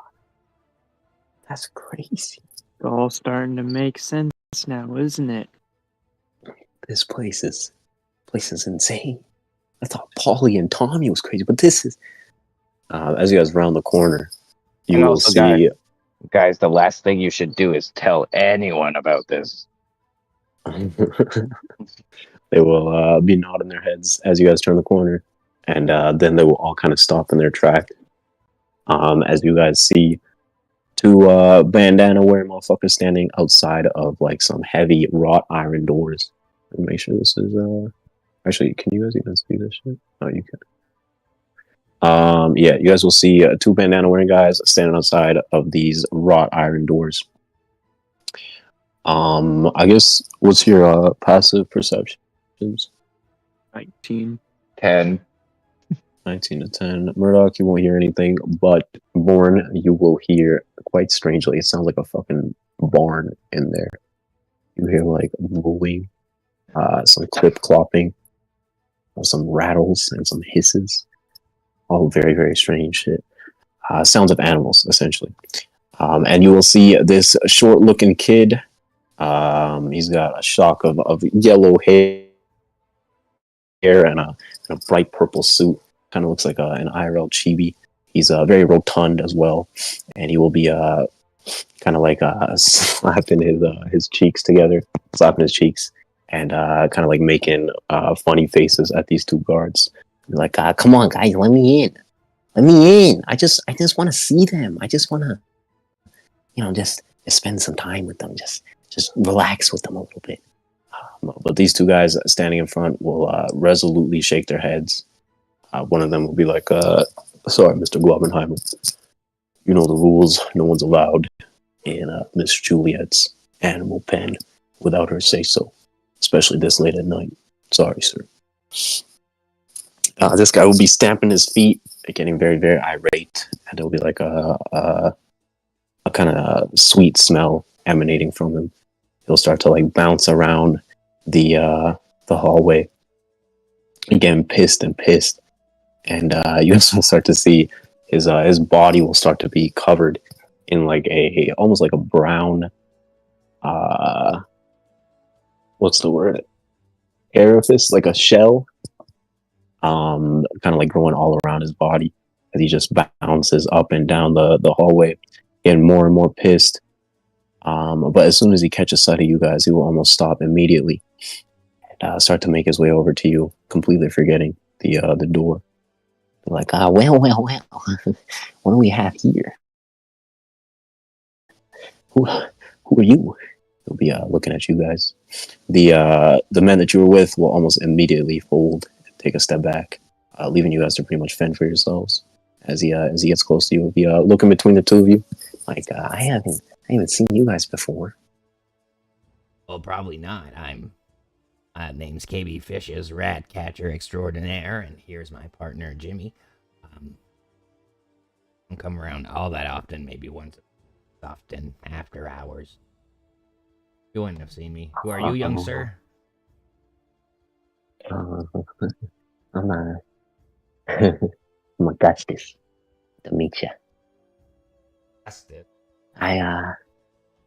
Augustus. Augustus, get it right. Yeah. I like rats. Are you gonna go catch some rats right now? Well, it'd be the best news if there isn't any, and I just have to do prevention rather than nation. But if need be, got my rat cutting sword here ready to go. Yep. Oh, you cut the rats. Do you eat them after? No, that. Never listened to anyone.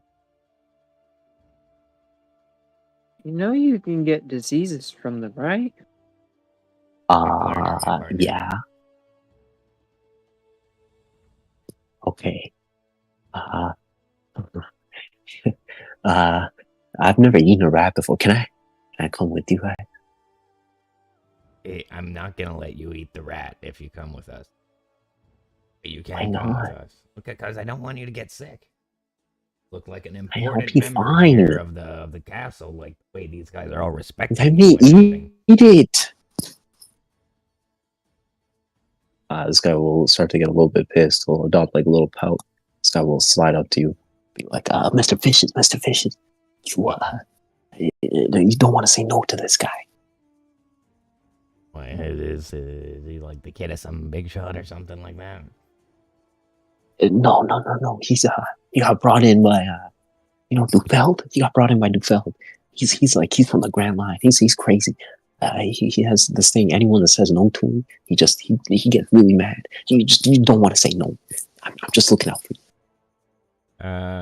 I mentally say to Sky, we might have ourselves a hostage on our hands. Related to Dufeld. Keep him around. Born relays back. Understood. He was wanting to go in that room over there, but all I hear is animals in there. He might just be fascinated with all animals. I like it. Look at hey. I'll try my best to figure out a way to make rats edible if you want to come. Maybe just the tail or something like that. He will clap his hands together. It'll be like, should I change? Is it like an outfit? Do you guys have an extra outfit?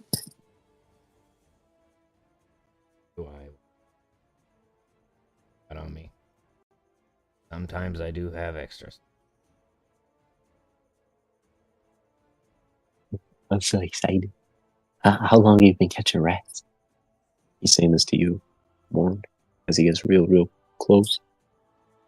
You again smell a very sweet, chocolatey smell as he gets close to you. I don't have anything on me that's clothing. Yeah, no, sorry, I'm out of an extra suit, kiddo. But yeah, what you're wearing's perfect. All right, so before you said that, he asked Warren. What? Yeah, I was gonna say, do you mind taking a step back? I feel like I'm gonna get diabetes with how sweet the aroma is around you. But I've been Mr. Fish's apprentice for about 6 years now. My God, you think I'm sweet? You'll blush. Yes. But yeah. Fear of my own health is why. Yeah. Right. Yeah, so Murdoch, as you say, you don't have any extra outfits. His face will fall a little bit. You're like, okay, all right, that's fine. Let's do this. Let's get to where are we going? Yeah, we're going to the Grand Hall to get the rats. Well, or prevent the rats, one or the other. Okay. Oh, okay, cool. I'm so excited. Oh my gosh. And you will kind of snap his fingers, and these guys will immediately hop to. They won't even look at you guys in the eyes, but they will rush a little bit forward and start to guide you guys. This guy will also go. I'll relate to Yiga that we just met a kid that was fucking weird kid. Oh, good. This would be I guess after your conversation, like basically right after you free doing. Oh, wow. This comes into you. It was perfect. I guess it's the perfect time as any. We're in business with Dufeld, I guess. Dufeld. I don't need to kidnap the kid. I mean, it would be kind of bad for business, but I mean, if it gets too handsy, do what you gotta. Well, let me know how things play out if it.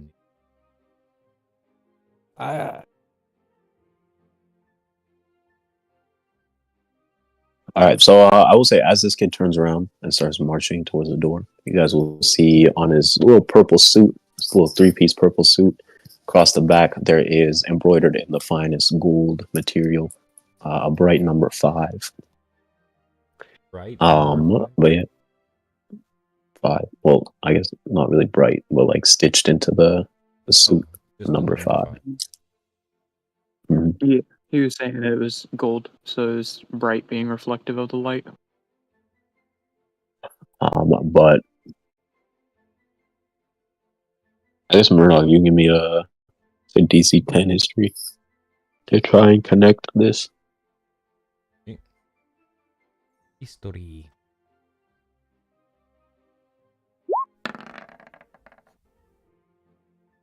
Nice. As you look at the 5, the one thing that comes to your head is the icy swordsman that you fought at the top of the Tree of Knowledge in O'Hara.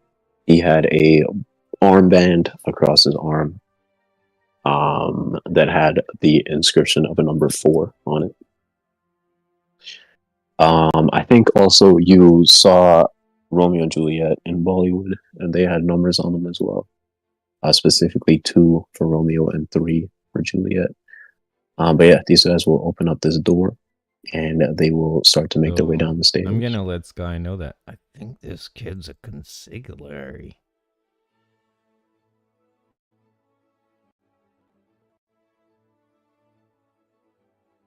What? Like one of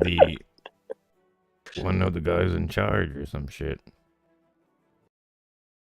Oh, that was born using the psychic connection, by the way. But it was. So he's in charge? Mm-hmm. He doesn't look that much older than Yiga. I know, but he has the same numbers. Well, not. I mean, I don't. Remember how No, you weren't with us, but we killed the guy at the top of a tree in O'Hara. His name was Valerie or some shit like that. He had a number 4 like that, same font. And Romeo and Juliet had the same thing when they came and took Cashin. Who's Romeo and Juliet? I heard you say their names earlier. They're part of the... I mean, Sky was at the meeting with the Bernovskis. Yeah. Yeah. He just wasn't paying attention during the people that he wasn't going after directly. So there's 5 people in charge under the Hagen Kid King or whatever. And like he's number 5. I'll let Yiga know about that too. Bet. The ice guy one? I think he's a consigliere. I don't know. We'll see how this plays out. I don't fucking know. Yeah, stay sure. Okay, Dire, would you let Yiga know about the animal pen that we found? Well, I'm assuming that that was the bestiary?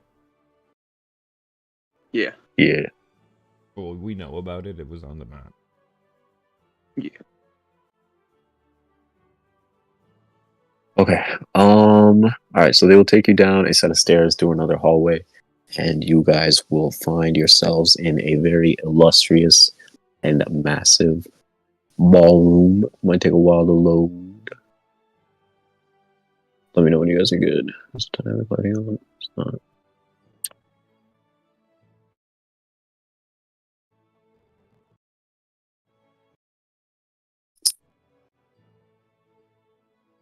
You guys good? Nope, not yet. Oh. Where are we at? Yo, this on fire, man. No, I was meaning position-wise. Yeah, I didn't make this shit, but it is fire. So yeah, they you guys will come into an entrance to the side here. You will see, illustrious fucking statues, portraits, beautiful glass ceiling that shows the night sky above. It looks to be a waning gibbous moon. Yeah, these guys will lead you in through here. These 3 will step forward a little bit, and Glob and Ira will turn to you guys and be like, well, now what? Now it's well, now it's time to do the what we call sounding radar. It's kind of a radar type like technique. Oh my god, I love sounding. Okay, yeah, go ahead. So Jimmy, want to take the left and I'll take the right. Got to go around the room. I'll start doing what I did like in the water sewer place, like just tapping my sword at the bottom, on the floors, like in it. Alright, this guy will be very, very close to you. In fact, the sickly chocolate smell is rushing up to you. He is like almost right attached to you as you're doing this. You're like, oh my god, can I try? Can I try? Let me try. Oh, you don't even actually need the sword. You can just do it by putting your arm up and down. Oh, okay. And I'm totally not teaching this kid how to do a high Hitler. I was gonna say he will be doing, I don't know what the equivalent of this is. He'll be doing like, the whip. He'll just be doing the whip over and over again. It's a Hail Hagen. But upon seeing Murdoch walk that way and pull out his rat finding sword and rat slashing sword and keeping it in the scabbard, Born is gonna also pull out his katana, keeping it in the same scabbard, and just walking around doing the exact same thing. But actually, as I'm doing that, I'm kind of looking around the room. I want to find Tuo. Alright. This is gonna be tough. Let me make some rolls real quick. I don't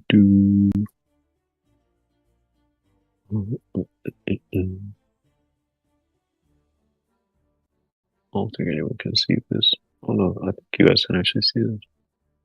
Actually, I'm not even gonna fucking roll it. God, no, dude, is this a room for giants? Yeah, it's pretty big, I'm not gonna lie. I was gonna downscale it, but I already dropped all the tokens in. I didn't want to move them all. Oh my god. Okay, good luck finding her. What is your perception? 10. 10? Like the modifier. Oh.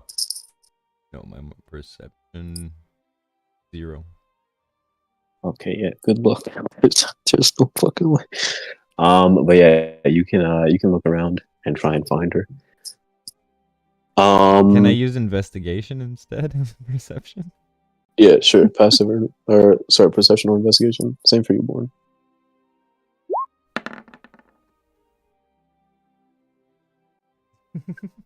Nope.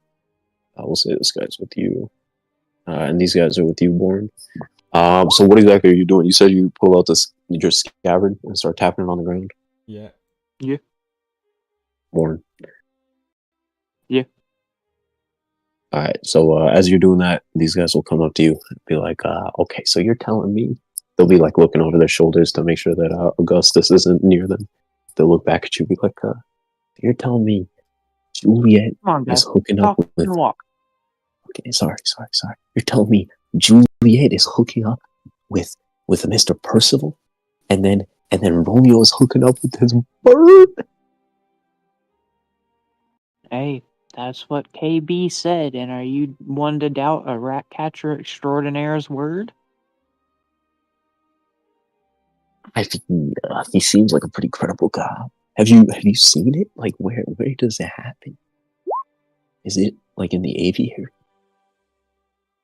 Oh, well, I assume it could be anywhere he wants to go, He can just hop on the bird, fly off for an hour, do the deed, and then come back and no one's any the wiser. Oh my god, that's so disgusting. I love it. Holy shit. I can't wait to tell Polly and Tommy about this. Hey, remember, you guys aren't supposed to tell anyone. Oh, yeah, right. Yeah, no, we definitely won't tell anyone. And at least if you're going to, I kind of whisper and lean in towards them, make sure it doesn't get back to the higher ups. Oh, yeah. Okay. Yeah, sure. Do you need anything from us? Are there any rats? I haven't found any so far, but remember, we're not just in the business of extermination. We're also in the business of prevention. So, while we may not find some, we are going to have to leave some stuff behind so that way, in case they are here and just hiding very, very well from us, they'll be taken care of. Okay, all right, yeah. Just let us know if you need anything. We'll go briefly up to Murdoch and Augustus. He's like, how did it look? Did it work? I don't see any rats. I didn't notice any rats. Yeah, this is just like.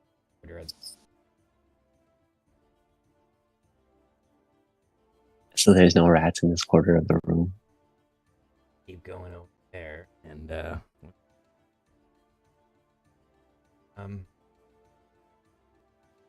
I'll say at this point you can make another investigation if you want.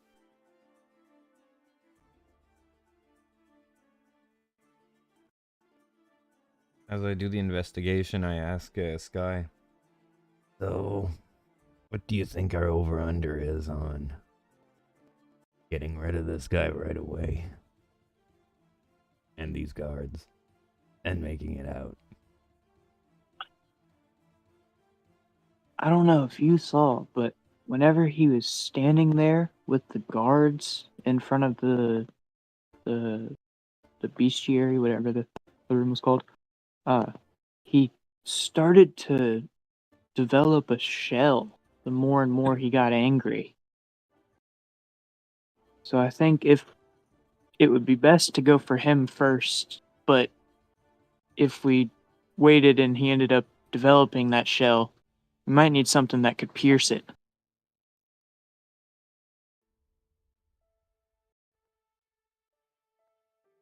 Okay, so yeah, I'll do my investigation first.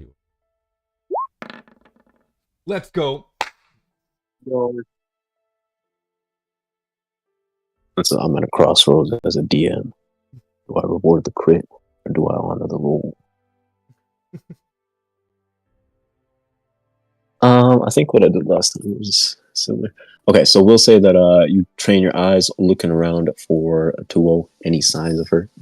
And even with a crit, her stealth exceeded your roll, so you don't find her specifically. But you will notice kind of up in the rafters, this is a massive room. The pillars here go up like almost 60 feet into the fucking sky. Actually, I'll say even higher, like 80 feet into the sky. Like, I know she's around and she can probably see, basically. Yeah, you notice like a shock of brown hair around this little pillar here. Not enough to pinpoint her location, but enough to acknowledge her presence. I will also say you notice a couple of placards, and like these tables are set. It's like with dining equipment and everything. Everything is like picture perfect, set in place, very, very exactly. And there'll be little name cards like reserved for this person, this person, this person. This card will read reserved for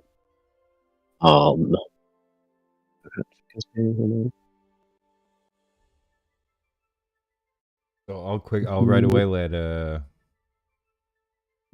guy know that can't quite see her, but Tuo's here definitely. Heard. A bit. Is there windows right here? Yeah. Hold on, give me a second. Okay, so on this table will be it'll be a bunch of names with the surname. The surname, yeah, the Lassa. It'll be like reserved for Thalassa Daniel, reserved for Thalassa Janet, reserved for Thalassa Christopher. But this table is set for these guys. Okay. Windows. There's a window here, and that's about it. Those little, yeah. There's two windows on the sides here, and then there is the big, what's it called? Glass roof above you guys. The windows on the side from where you're at, they just seem to show the outside of the castle, which is currently teeming with people. That wasn't on purpose, bro. Relax. Hey, yeah, so as we're going through the room, I'm gonna do some small talk with the kid. Looking forward to the big coronation. My God, my voice gets red. It's okay. I like your voice when it's like that. Yeah, I'm really looking forward to it. There's this huge pie that's being made. There's like this renowned chef that came in to make it. I'm really excited to eat it. Yeah, you know what that means when a renowned chef makes a pie. You gotta eat Yeah. as much as you physically can, like even when it doesn't. Oh my Yeah, god. you just go in and hammer it down. Yeah, I know. I'm gonna eat it all. I hear the sprinkle on top is the best. Like I spoke to some guys that work in the kitchen. Oh really? Well, yeah, obviously I started in the kitchen because that's the first place where you don't want to have any rats. Oh yeah, that's so true. Oh my god, yeah.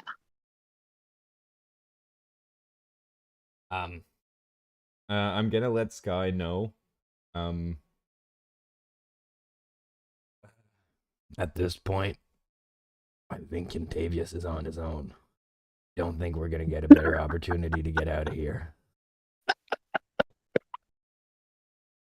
You think right now is a good time to get out? There's 2 windows. We can keep sounding all the way to those behind those statues. And like I don't know, when you get close to the statue, do as if you saw one and start running to the window and just jump out. Hopefully 2-0 will see us and follow up. And Finch, what's your situation? I am currently stuck in a suit of armor. I don't know why I keep whispering. I'm currently stuck in a suit of armor. Stuck as in you can't get out, or like you're getting in? No, I can get out. I can get out. It's just if I get out, I'm gonna be ambushed by like 16 red hoods. I'm in the middle of the upper wards, I think. There's a whole bunch of fancy looking people. How easy is This how, one might interest you. I see a couple girls with red hair. Oh, couple? 2. Oh, the sisters. One of them's Katrina for sure. I don't know who the other one is. Their sister. You saw her on the train, didn't you? It's not that one. It's someone else. She's got like a white hood over her head. They're saying they came back from the chapel. I don't know what they were doing there. Yeah. How easy is it for you to dash for a window and fly away? I think I'm gonna wait a couple hours for them to go to bed, and then I can probably get out. Well, actually, I'm gonna find Babel first, and then kill him, and then I'll get out. How's it going with you? You find Fit? Or sorry, Tool? Yeah, she's in the room. I think I got a plan to get out of here. Yeah. You'll be out in 2 hours, you say? Whenever these guys go to bed. That's good enough. Although Okay. they look like they were doing some, I don't know. Yeah, a couple hours I'll be out. Okay, so for now I'm thinking me, Sky, and 2-0 get out of here, and we wait for you around the building. You let me know when you're on your way out, and from there we go where you saw the fireworks. Sounds like a plan. Sky, no jumping out the window. Let's go around this whole last room, finish our inspection, say everything's dandy and ready, and I'll play some sort of prevention routine or whatever and have them escort us out of here. Alright, just let me know. So yeah, I guess we'll do our thing where we keep going around the room and. Yeah. You guys can, I guess, you can go to where you want in the room. Wait, here's a question for you, Kev. After doing our sounding all around the room, do we find any rats? That's actually a good question.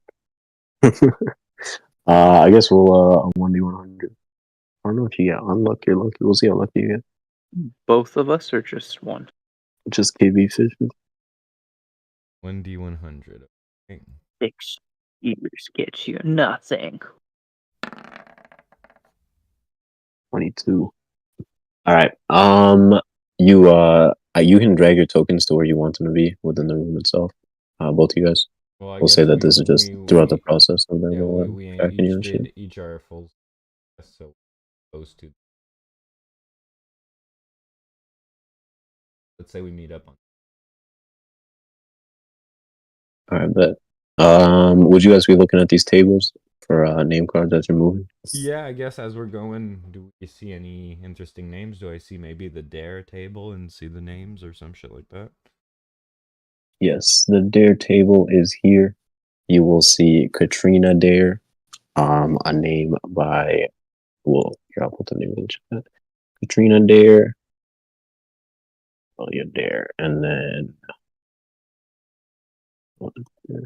those are the names that you see at the Dare table. You will also see the names Babel and Moria. Or I guess it would be Gecko, not Moria. So they're all at the same table? Nah, the Dare table is here. Okay. The Moria table is here. And Babel's also at Moria's table. Sky, would you be doing the same? Yeah, I'll just kind of be getting the lay of where all the... Trying to look for the officials for the Hagen family. I just need 30 seconds to go get something out the door. Hey, you good. I'll be looking for the Hagen officials to see if I can find where any of them would be seated during the event. Bet.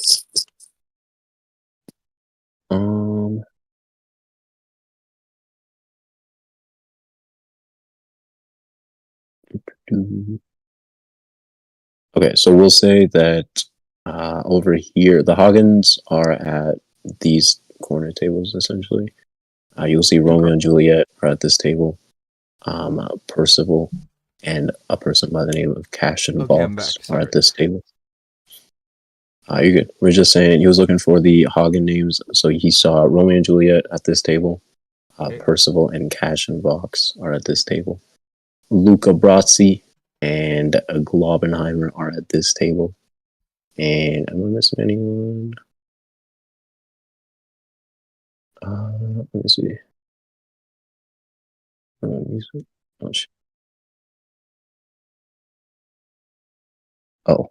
Pup is at this table.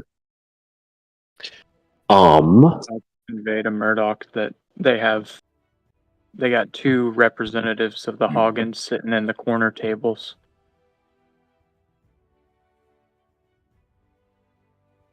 You will see the name cards for a couple Marines at this table.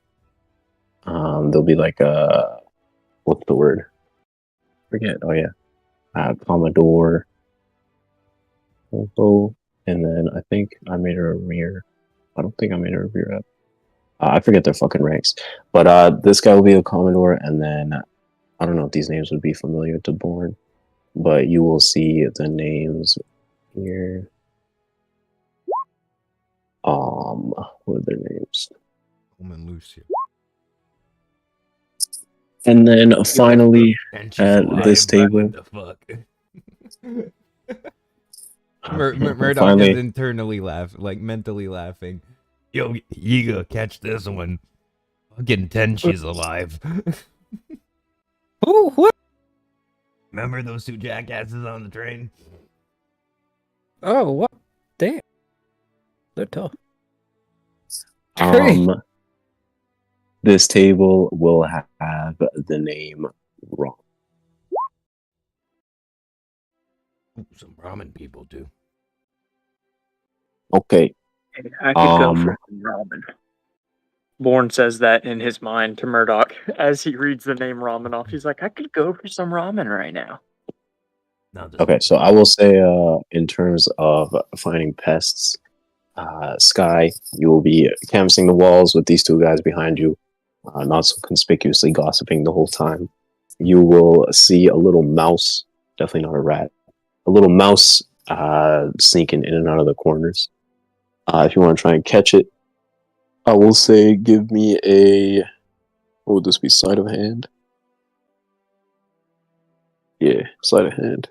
Say DC 13. Oh shit, nice.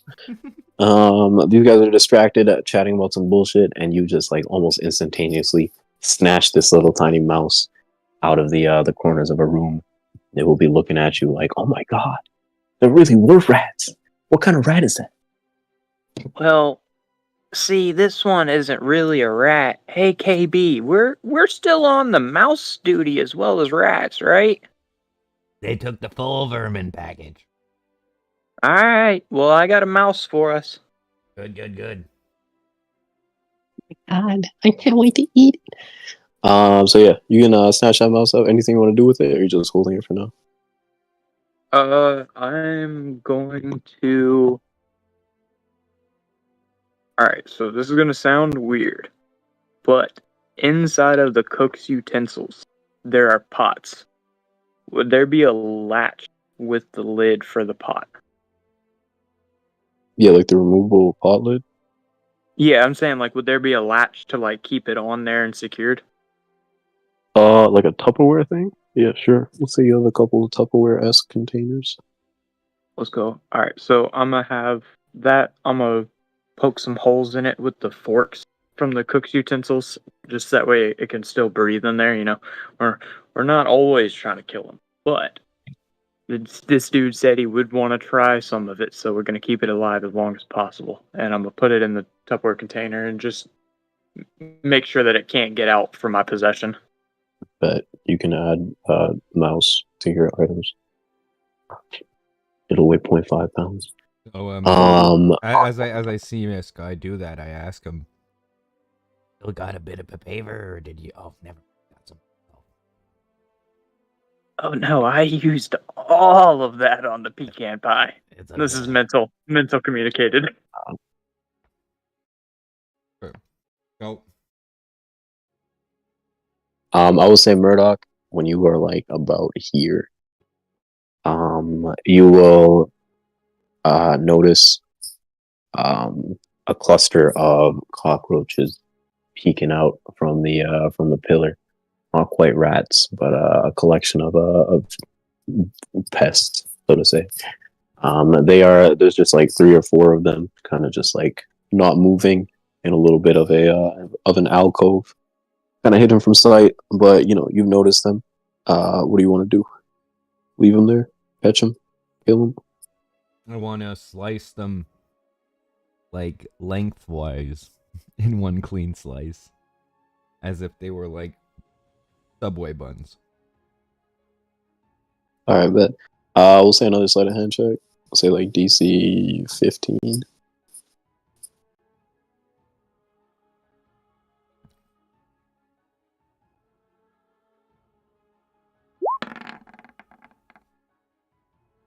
$26, nice. So you cleanly swipe these things or slice these things lengthwise, and as they're like wiggling on the ground, Like it's so quick that he can barely see what my sword looks like, and it's back in the scabbard. Nice, yeah. Gotta deal quickly with the cockroaches. They spread like rats, quite literally. Oh my god. You will see Augustus's eyes light up. He'll be like, Can I eat one? Go ahead, kid, break a leg. Oh my god. He will shove all 4 of them into his mouth, or 3 or 4 of them, whatever. With a sickening crunch, start to chew. His eyes will be alight with a sense of gluttony that you have probably never seen before. Yeah. So you guys head to the carpet and reconvene. Again, no rats, but as everyone coalesces with one another, I'll drag your token in. One of the men will speak up and be like, any other rats to catch, sir? Anything like that? Where would you like us to take you next? I mean, this was pretty much one of the last rooms after we did that floor, where we met with you guys. So, I think my apprentice here. Didn't you learn about a mouse all those years back before you were under my tutelage? Oh yeah, it requires some mouse legs, you know, a little bit of foie gras, and some wine. Oh my god, can I have it? So let me I think we can Probably substitute a few ingredients. Let me see what kind of mouse, if it's one of the edible ones. Oh, here. I hand Murdoch the Tupperware container. So I look at the mouse. Oh yeah, that's a blue snout What gatherer. kind is it? Blue snout gatherer. It's a local. Fine. Oh my god, that sounds delicious. Call him blue snout because he loves finding blue cheese. Can I have it? That makes sense, KB. So well, you got a few rations in here that we could maybe mix in for flavor. So I'm gonna take one of my rations and like mix in with it a handful of papaver seeds as I drop it in the pot, and I give the pot back to Sky. So you have the kit here to maybe cook up a little something for Mister while I do the prevention round. Well, so funny enough, I've been trying to work on something, and I don't know if it'll work, but I'm always willing to try it. Yeah, you probably have a good 10 minutes or something. I just need to go around the room once. Oh yeah, go ahead, KB. I got it. I know you got it. Okay, so and I'm gonna. Born will. Let's do Born first. Yeah, go ahead. Born will look at the kid and ask him if he wanted to try a mouse burger or mouse wing. Yes! Can I have them both? Well, we don't have that much meat for both. Okay. What about, can you like put your arm in?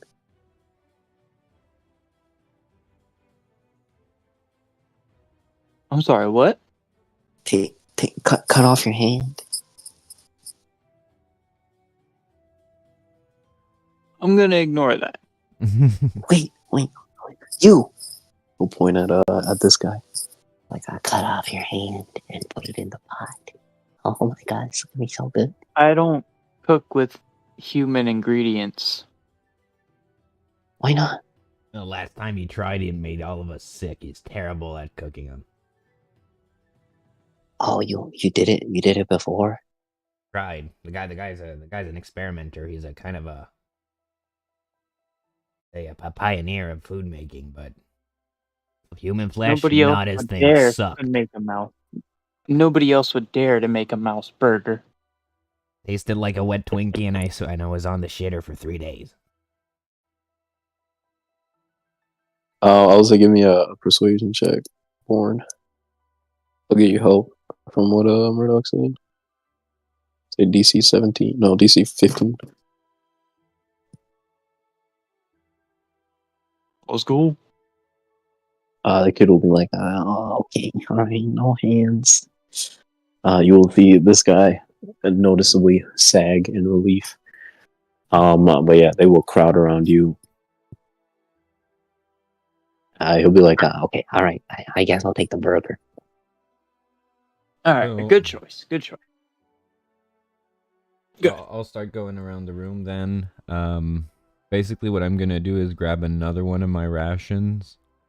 No, I'm down 2 rations.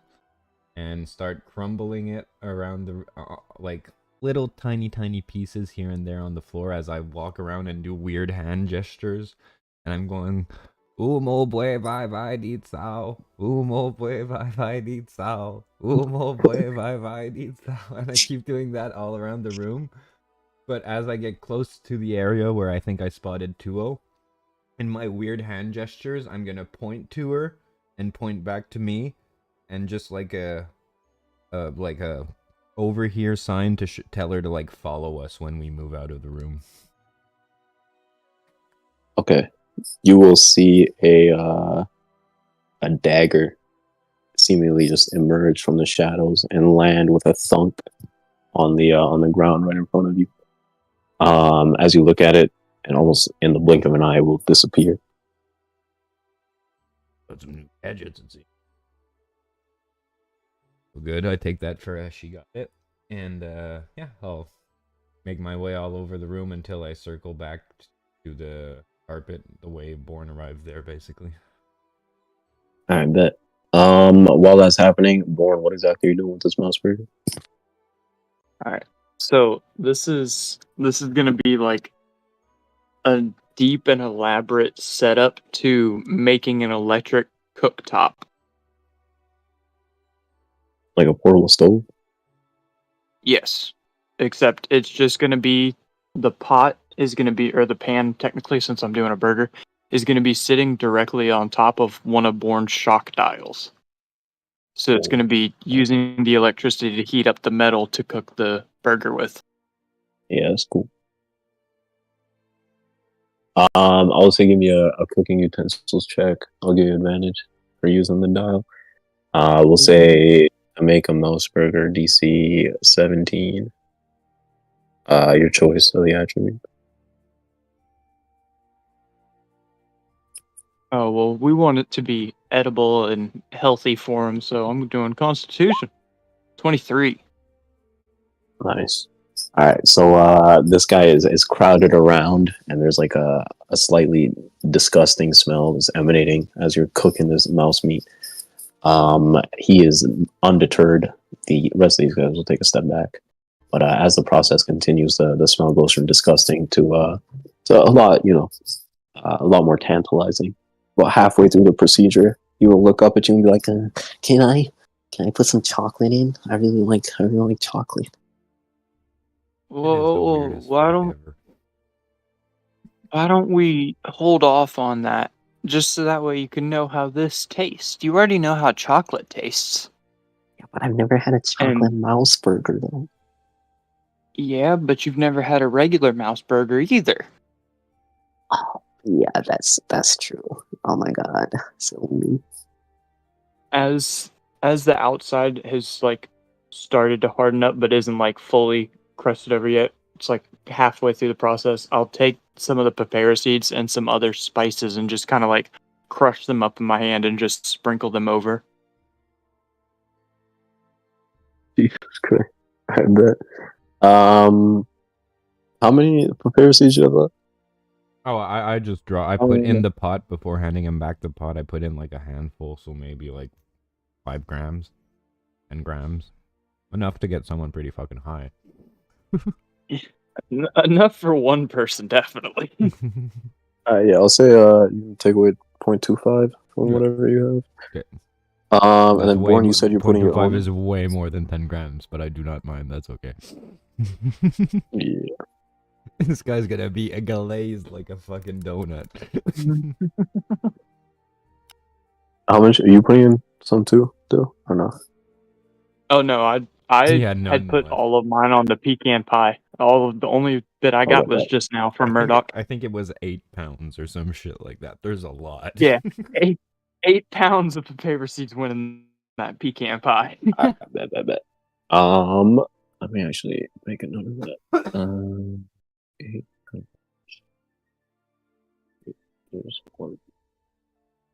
Okay. So yeah, you present this burger to this kid, and as soon as you kind of show it to him, he will almost instantaneously snatch it out of your hands, and in like one fell chomp, swallow that thing whole.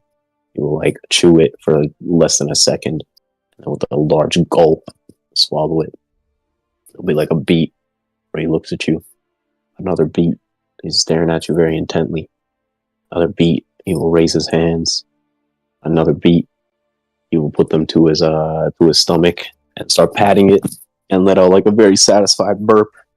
Like, oh my god, that was so good. That was so good. You're amazing. Do you wanna be my chef, like my personal chef?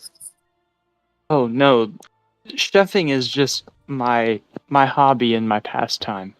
My real job is being the apprentice for Mr. KB Fishes. As you know, I've been here for 6 years. Well, it's getting closer to 7. I don't know why. I'm still thinking it's 6.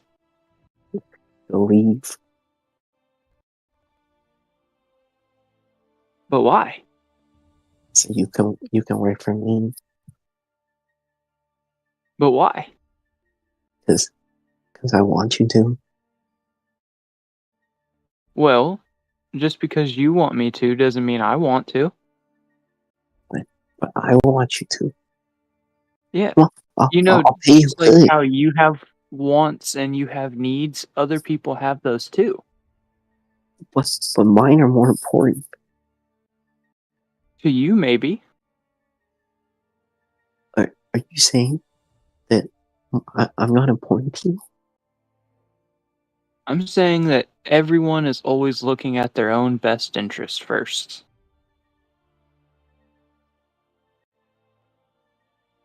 I don't get it.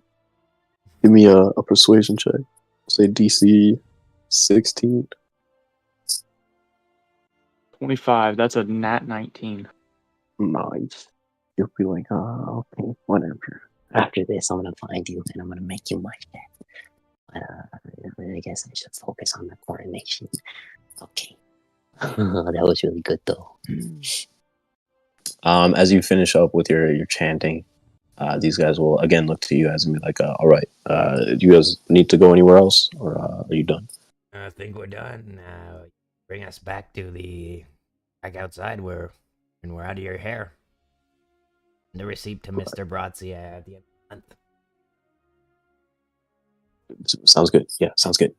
They will start to guide you towards this door. We'll say like this wall is again like paintings and shit. There'll be like a pretty big door here. Doesn't stretch all the way up to the ceiling, but it is like a pretty fucking massive. It is again not enough to reach the ceiling though, so 2-0 will have a hard time at getting through. They will be ushering you guys through. Globenheimer will take a step back. He'll be like, okay, I'm gonna go talk to, see you guys. And he'll see ya, young sir. I guess this an honor to meeting someone so prestigious as yourself.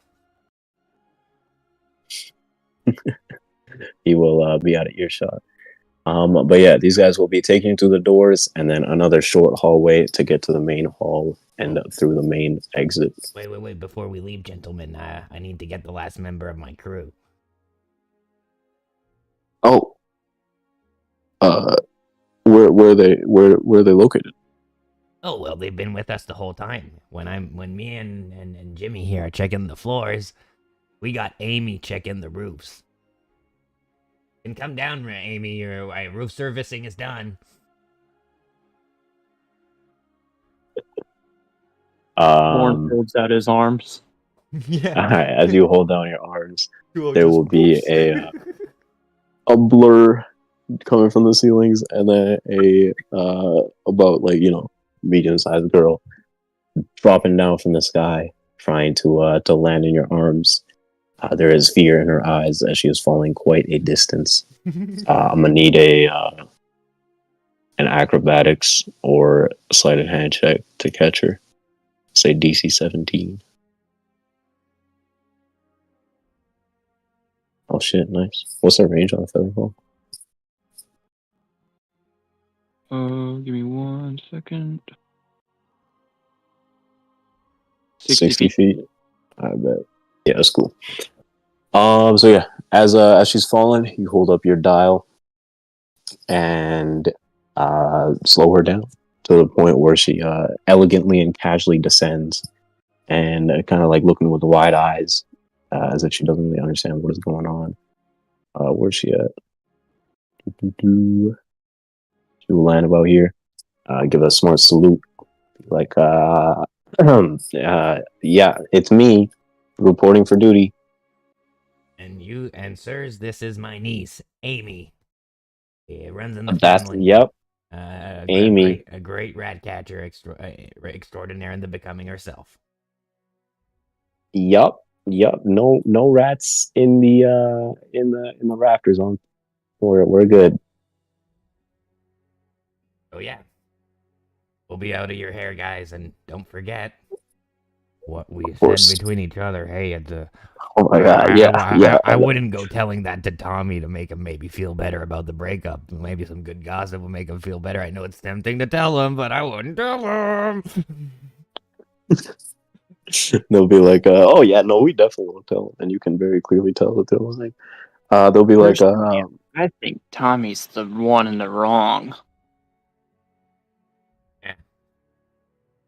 These guys probably know better than us, Jimmy. I don't know.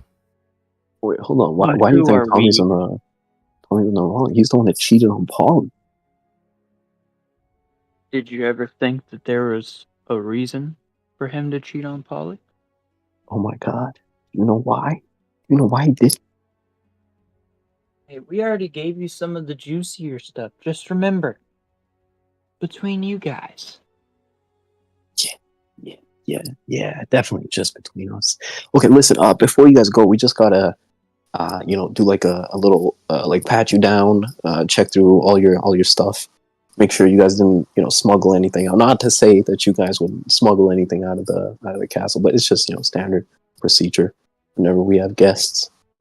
Who wants to actually? We got 3 of us. There's 3 of you guys. Whenever you guys are ready, they will all start to approach you, getting ready to pat you guys down. Whoa, don't you have a female guard? I don't think I have anything on me to hide, basically. As you say the female guard part, this dude will back off and be like, "Oh yeah, right." Yeah, she's not even of age, buddy. Calm down. You know what? Yeah, she's good. She's good. I don't. Yeah, no, sorry. Yeah, Tua will get free pass. You say you don't have anything on you? That's me. Born holds up his arms. All right, he doesn't really have a shirt. He's like, Yeah, he doesn't have a shirt to hide anything in. So. All right, they will start checking your shit. Let me see. Is there anything here? Ooh. Nothing that I took from the castle. I'll pull up one sheet. Do you still have this journal on you? Or not the Ledbury journal? Meteorites. 300 pounds worth of meteorites. Okay. These guys will pull out the meteorites and be like, or this guy will be like, what is this? Hey, those are kind of heavy. You might not want to be holding those. He will, he'd like set them down on the ground, but be like, dude, what? I've never seen something like, what is this? Well, have you ever found a really cool rock when you're walking on the beach and you just say, I gotta have that rock? Yeah. I guess. This is a lot of rocks though, dude. I mean, sometimes I just hold them in my pocket, just walking around, it's calming, I guess, yeah. Yeah, that's cool. This guy will look at your books. He'll glance over the sword one and the fishing one, but he will pause when he sees the journal from Ledbury. He won't open it up, but he'll be like, "This is where." I feel like I've seen. What exactly is it? That's something I picked up in a bazaar. Actually, these 3 books I got in a bundle for cheap. Thought I could flip them in a library or something. I'm a bit frugal with my money.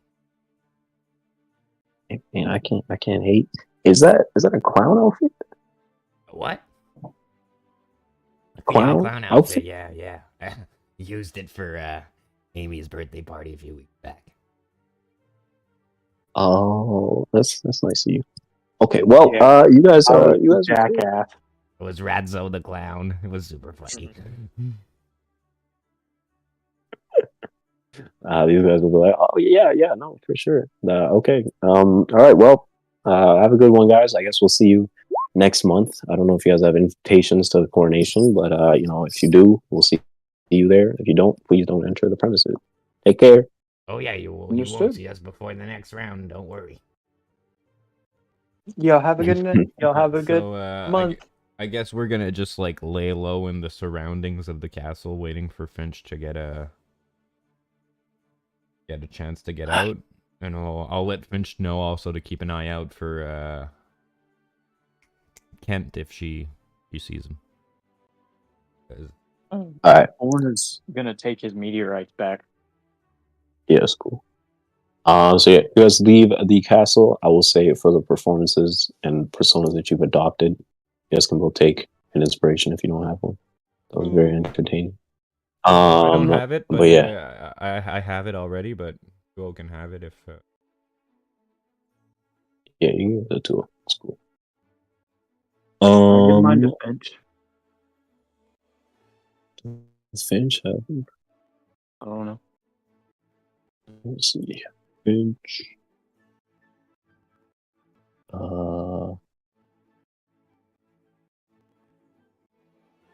She does not. Alright, so we'll give her an inspiration.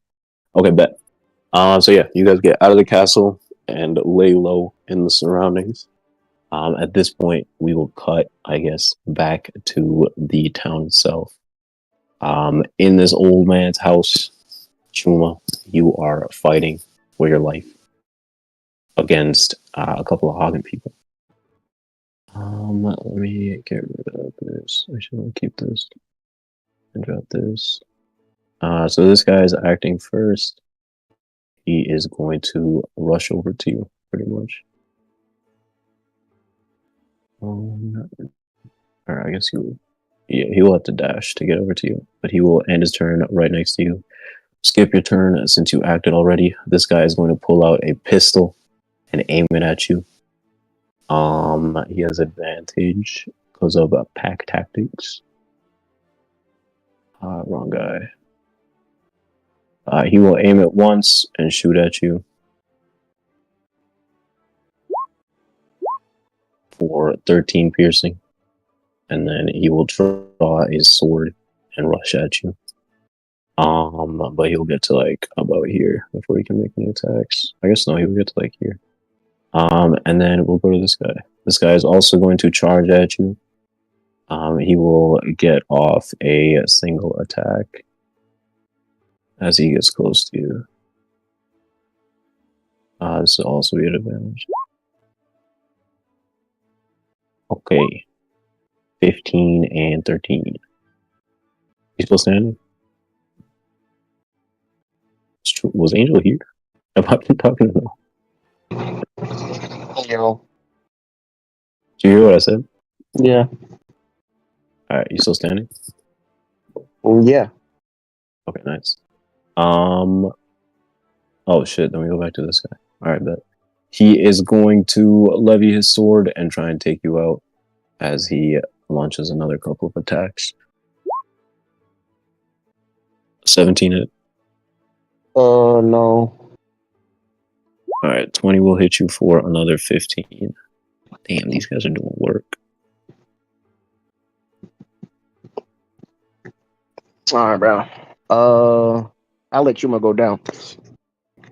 I bet. This guy will drop his scimitar over the butt of your head, and you will succumb to unconsciousness. The last things you will hear are these men crowding around you.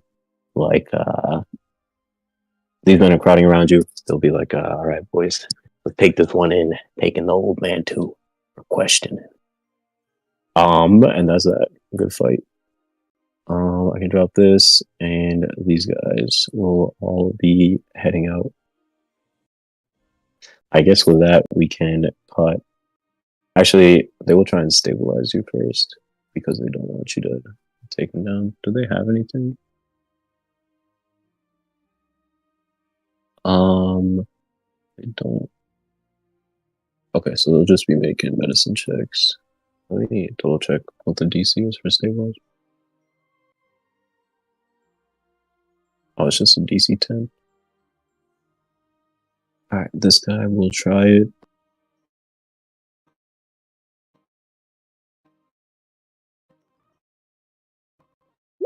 Oh shit, nice. He will actually bring you back with a single health point.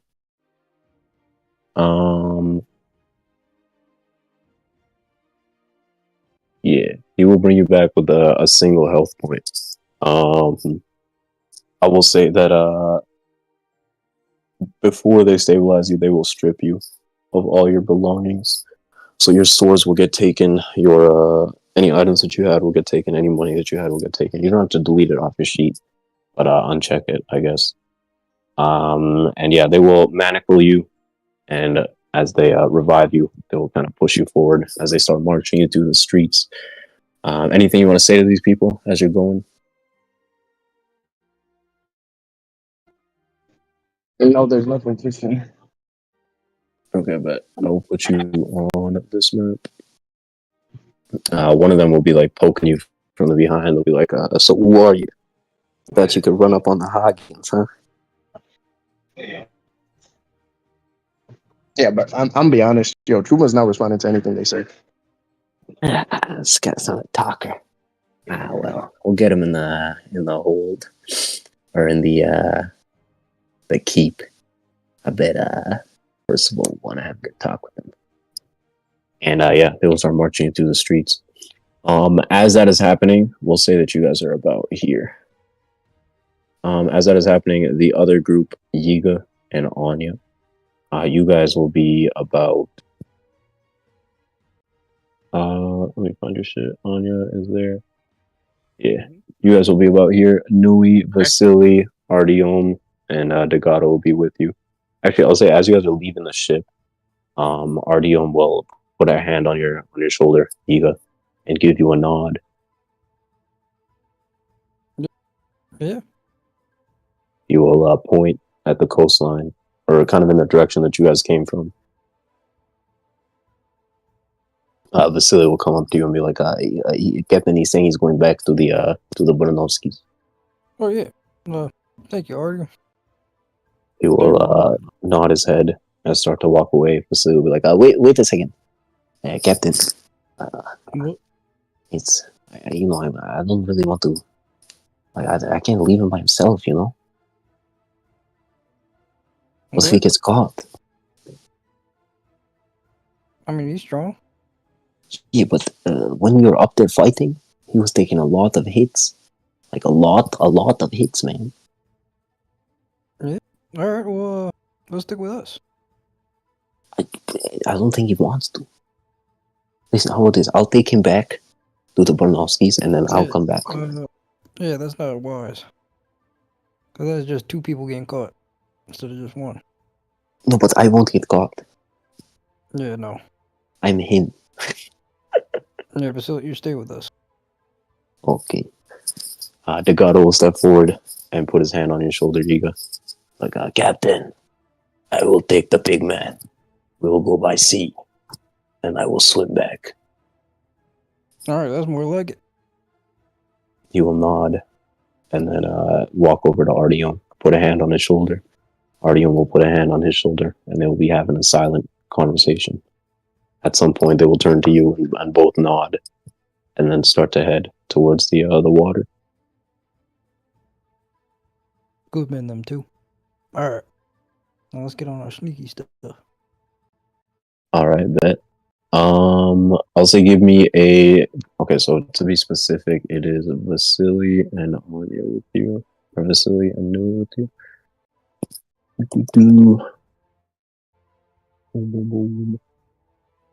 Alright, bet. So as you guys are walking, give me a group stealth. I'll take the whichever singular person wants to roll. What's Nui still score? Hold up. Look, facility sheet first, see if there's any borders.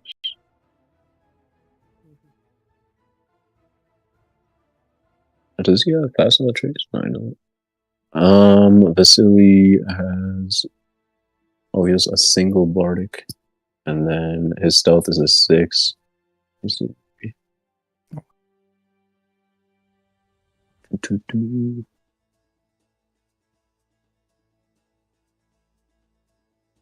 Loading.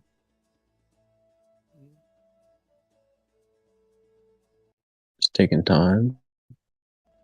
She has a 5 index. She's also missing some resources. I'm getting her at. We'll drop her down the way. And then one of these, a couple of these too. Oh, I didn't know she got that. That's nice.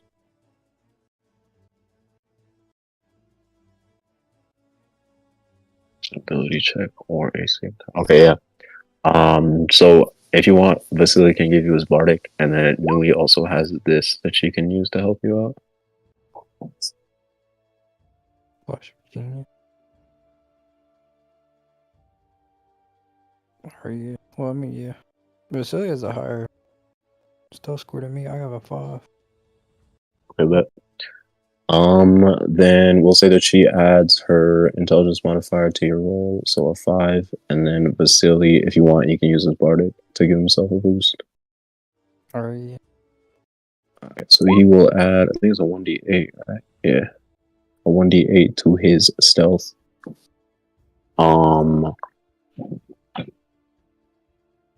And then yeah, we'll say that you guys, actually no, this wouldn't really be a, I mean, yeah, we'll say that you guys can help the whole group stay stealthy, so you can roll it at advantage. And then we'll add the 1d6 and the 5.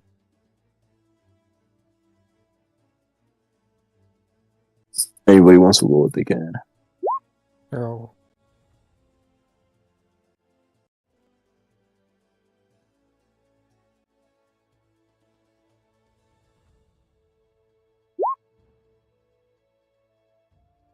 Seven. Oh, from Bardic, nice. Alright, 32. I mean, there's really no point to add the fucking flashing genius. We'll say she'll conserve her shit. So yeah, you guys will be very well hidden as you start to make your way through the town, heading towards the place where Chuma has told you to go. Is there a bridge? There's a bridge here. I should have put a bridge there. Okay. Question is, are you going to be there in time to catch Chuma as he's leaving? Roll me a 1d100. See how lucky you get.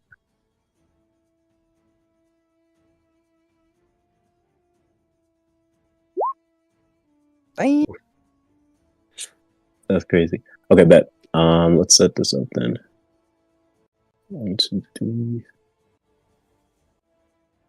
I'm gonna stop. I'm gonna actually get a knife fish. Actually, we can use this one. Cool. So before we get that car, I want my hockey die. Yeah. What? Okay.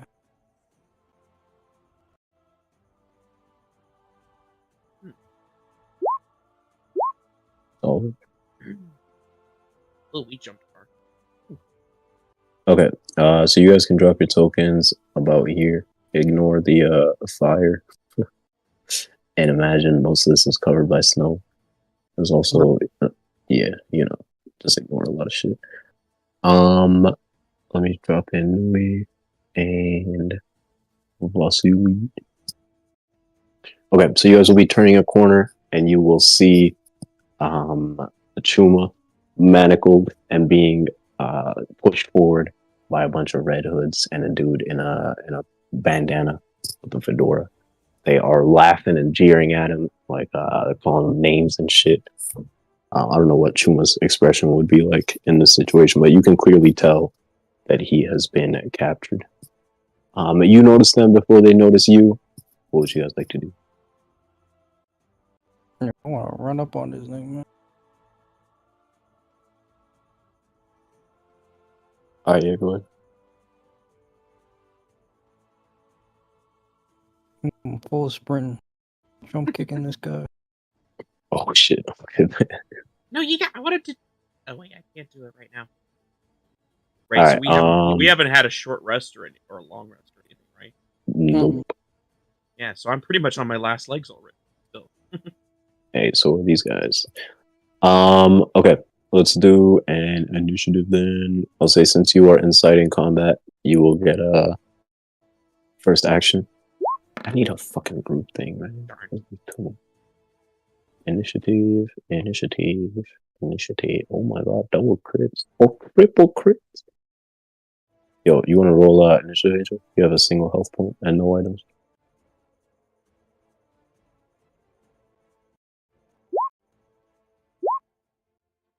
You have advantage? Yes. Nice. So it's the 14. Okay. So again, Yiga, you act first. And then we'll skip your turn whenever we get to it. Alright. For jumping at these guys, when they don't expect it, your attack will have advantage, since you're technically coming out of stealth. Alright. I'm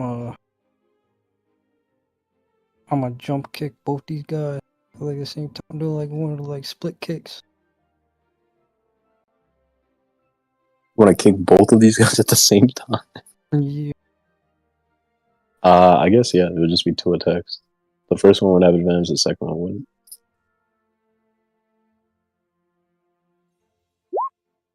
Alternatively, you can try and kick one guy into the other guy. I'll do that. Alright, it's going to be contested strength. And then, if they fail, they'll take the same damage on your first hit. A As strength well as check being or knocked save. prone. Contested athletics. Or, what is the thing for show? Oh, I don't have it. But yeah, contested athletics. What was that? That's it. Athletics. Okay, let me pull up. It should just be the first guy. Actually, it will be both of them. Normal. 12 and then 2. Nice. Okay. So these guys will both get pushed back. You roll damage on your attack.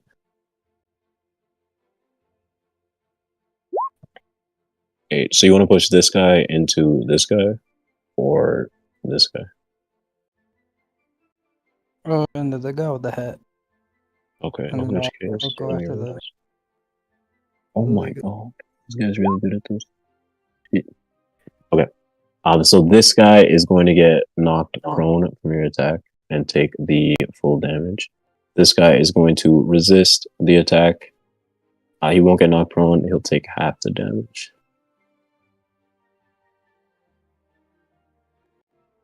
And yeah, that is one of your attacks. You will get knocked prone from the flying drop kick, though. It's not like a drop, it's like a split kick. So you want to jump in between these guys? Yeah. Jesus Christ. Alright, bet.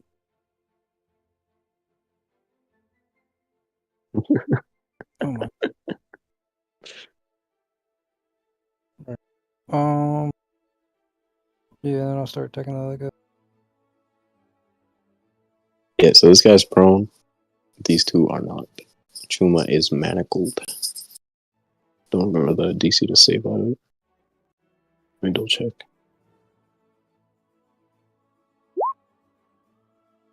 Who are you hitting? The hat guy. Okay.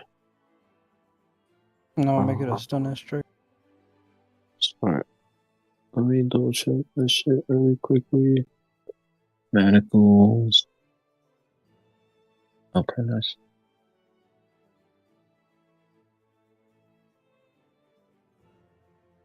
Ah, 27 hits.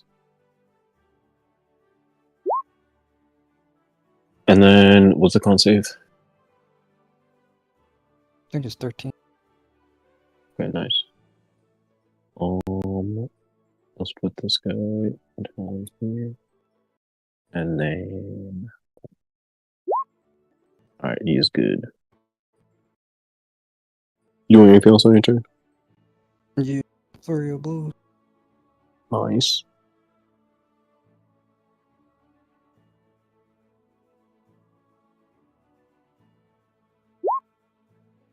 What are you aiming at with these? 20 for the hat guy, and then 19 for the hooded guy. One of them is prone. Want to aim for that guy? No, I'm hitting the guy that's standing. Alright, bet. Both those will hit. Alright, and I'm making both those stun strikes. Jesus. How many fucking points you got left, man? Damn. Those are my last 2. Oh shit. Like Alright. On. And then you said it was 15? No, 13. 13. Damn, tough. Oh, you can roll damage.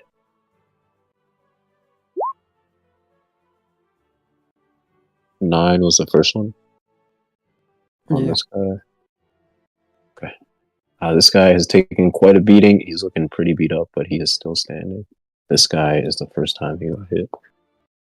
Okay. These guys will be in shock. Like, what the fuck just happened? I'll say on his turn, he will be pushed back here. In fact, we'll say they'll all get pushed back a little bit. I'll put you here. And leave this guy here. Okay, bet. So this guy on the left is going to pick himself up and then try and bring his sword down on your head. He's a little bit disoriented. I'll say his first attack will be normal, but the next one will have fact tactics. I don't think any of those hit though. Okay, this guy is going to do the same thing. He's going to be like, for Hagen! And bring his sword up, try and hit you with it.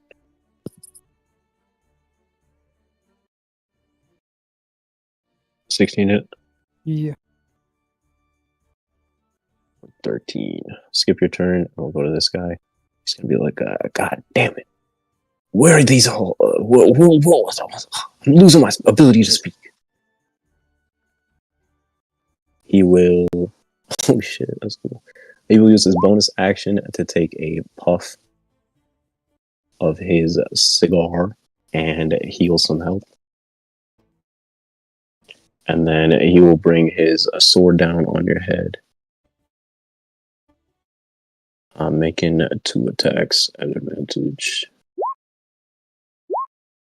22 hits for 12 slashing. I guess you made a turn. Yeah, human. I bet. Alright, Chuma, we go to you. You have just seen your... I was going to say, you are manacled. I'm using his reaction to kick them. Whoever moves that. Shit. Yeah, that's fine. Smart. On the hack guy then, 21 will hit.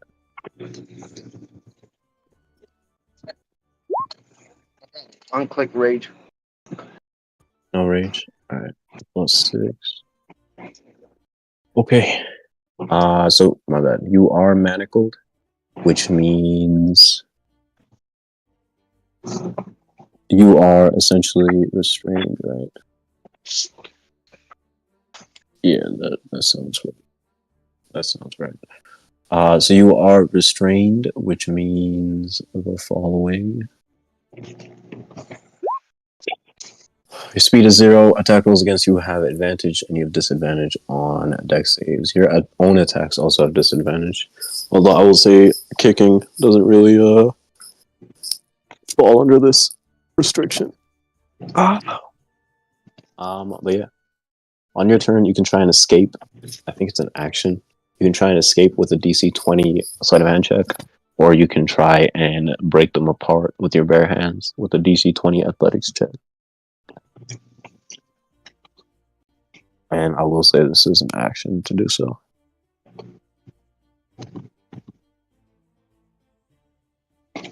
Okay.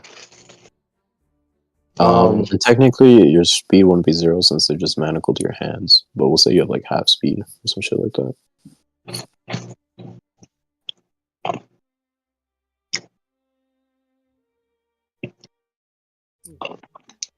Yeah, I assume we'll just keep kicking wherever he first. Bet. 14 won't hit, 28 will. How the fuck is that shit a 28?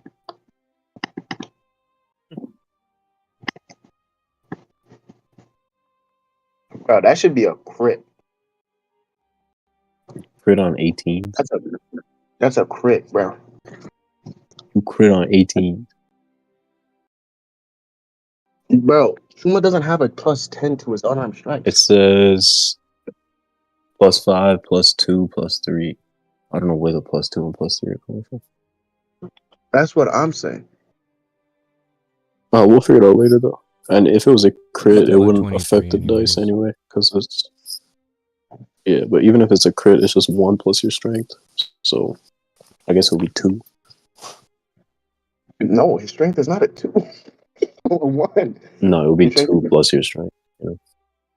Oh, okay. But yeah, 28 or 23 will hit. 6 again. You going into rage for this one? I can't go into rage. I don't think a minute has passed. You don't think what? You're right. Okay. Vasily, is going to rush forward. I don't know if you want to play him, Mace. I'm assuming you're going to try to play Nui. But he will just do his vicious mockery. Basilius mockery, I should say. Hit him with the Basilius mockery. Alright, he will target the... I'll say the back. Who do you guys want on that target? Who's the lowest? Alright, that would be the guy in the back. So that guy will make a wisdom save. Oh shit, it shouldn't be enough damage. But he will fail, so he will take the -8. Guy is looking very fucked up.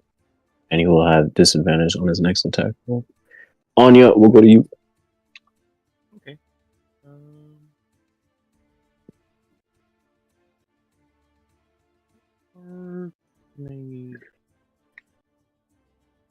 Where can I go?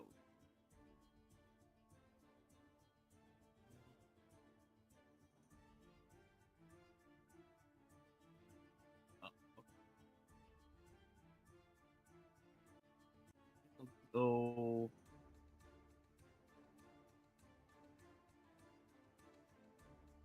They'll go like to here, and then all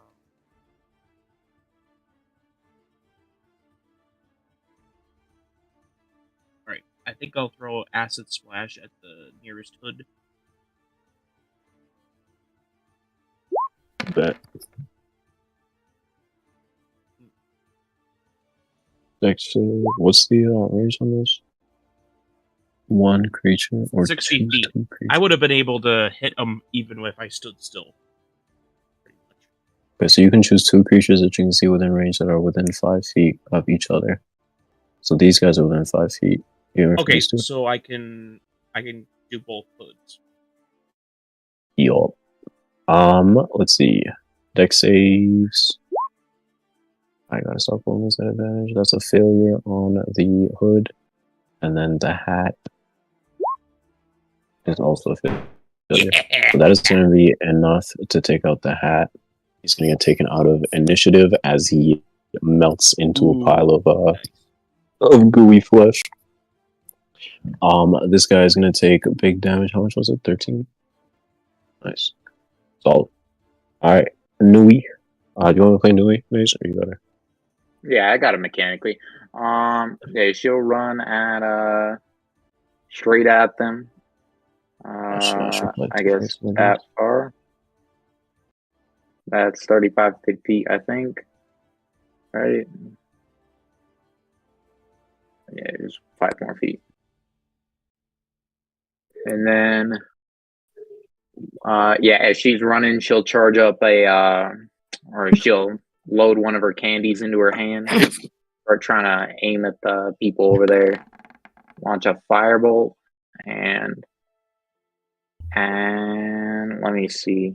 Or actually, can I do a check to like see like how well these people are? Like how fucked up they're? This guy is a lot more fucked up. If you want to get any more information, it's going to be martial check, insight, or medicine.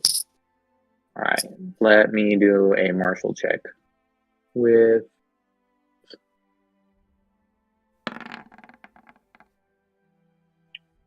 13. This guy is about this guy's about less than a third of his health remaining. I'll say that's all you get. All right. Then yeah, she'll just focus all of her charge into the guy on the right. Mm-hmm. Our right, not her right. And then because I could have split those up. Ignore the 4. It's just the 9 fire. 2d10. That is going to be enough to take this guy out. Solid. He will burn up as he is ambushed, and he will also get dropped from initiative. Anything else you want to do?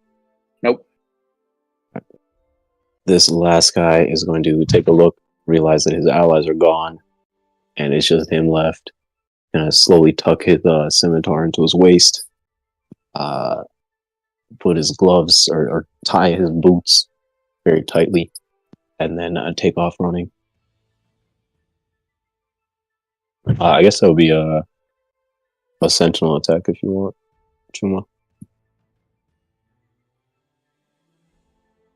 Does that hit? Do I get opportunity attack? Yeah, you get one as well, man. Okay, the 14 doesn't hit, but the 17 does. 7. Alright, he will take the damage and keep running, dashing as far as he can. Never mind.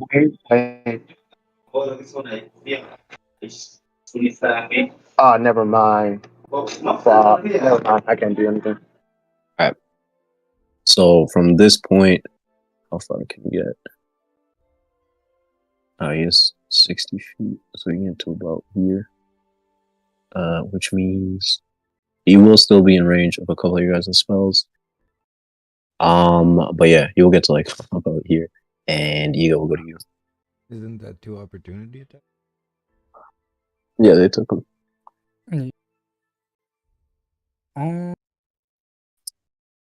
Is there any like loose rubble nearby? Anything? Yeah. Like you make a snowball. Alright, yeah, I'll pack that shit up with like pebbles or whatever. Fuck, really hurt his head. And then what's the range on improviser? 20 to 60. So if I get like right here, would that be enough to throw it at him at normal? What's the shit? There's 20, 60 feet. Yeah, it would be disadvantage. No, I want to get. If it's within 20, it will be normal. Yeah, I want to get at least 20 feet of 50 feet of movement. Where are you at? Oh yeah, you'll definitely be able to get there. Alright. I'm gonna hook this shit. I'll say it'll be cold, the damage type. Oh, matter of fact, hold on.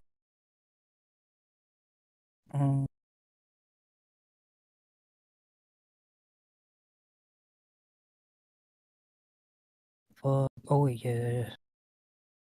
I don't know, wait, no. Never mind. Yeah, I just threw this. Oh, fuck. It's a miss. Okay. Let me pick up another John, bro. Hold on. Is there like a can? Yeah. A can of bear meat. I'm gonna kick that shit up with my foot and then kick it to her. Alright. Aiming for his head? Yeah. I feel you said that after you made the rule. Yeah, I'm not doing a call shot. Oh, okay, bet. Yes, that's a hit. 30. Oh my god, nice. Okay, he will like stumble as you hit him with the can, and he's not quite out, but he is struggling. Chuma. You pussy. Run 60 feet. I got a question. When Chuma looked at the ground, does he see his items? Yeah, they were on these guys. I guess this guy. Roll me 1d100 to see how lucky you get. Oh my goodness. Yeah. Okay. All your items will be here except for all your money. This guy yoinked it all. Yeah. I guess Chuma will use his action to attempt to get out of these restraints, I guess. You said it's a 20. If you want to escape, it's DC 20 sleight of hand. If you want to break him, it's an athletics. Alright then. I guess he does not get out of it. Then I guess he'll just leave these things for now and he'll chase after that guy. With his move speed of 40, I guess he'll be 20 feet away from him. It's 20 feet. I think it said be half. Right, sorry. It's half. Never mind, it's half. It's half. Never mind. He can only get 20 feet. Never mind. Then he won't go after that guy. He will wait. 20 feet. Yo, can I grab Iroh? Yo. Yeah. Then I'll grab Iroh. Nice. The sword will be roaring in your head as soon as you touch it. We'll go to Vasily. He is going to run over here. He should be within range to launch a Eldritch Blast at the very least. I don't think he has advantage though. He doesn't have inspiration either. Yeah. So no advantage on that. He will miss with his blast. Although he can split it up, right? Try to make another one. But I would have had to specify that before. He will be like, what's up? Eldritch Blast is never a big beam. Is it always split? Yep. Okay, bet. Oh my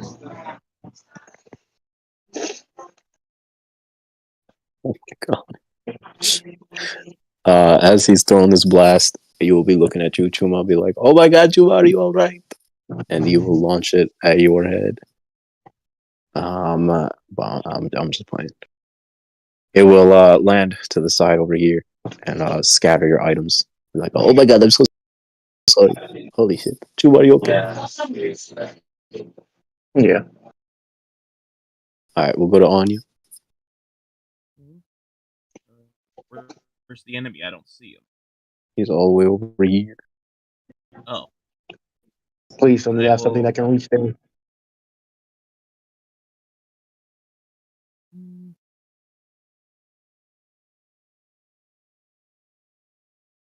Well,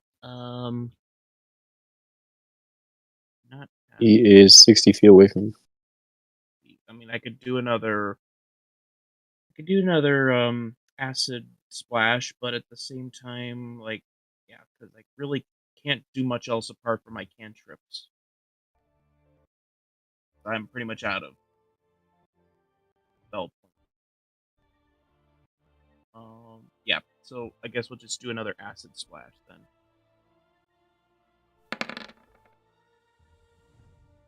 Hmm. 14 for 10. It's a long guy.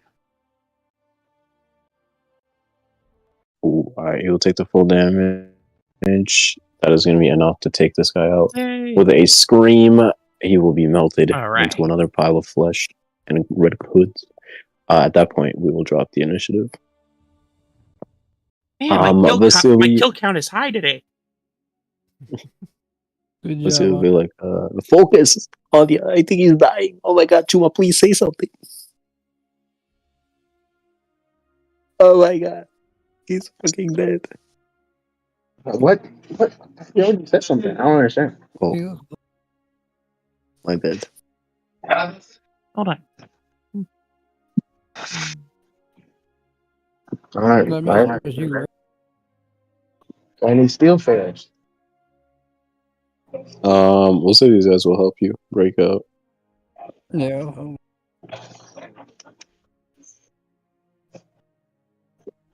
Nice. Chuma will pick up his items. I'll say thank you. I put myself in a bad position. And you said what? Haven't we all? I guess so. And I'd be like, that guy. Hopefully he has my berries.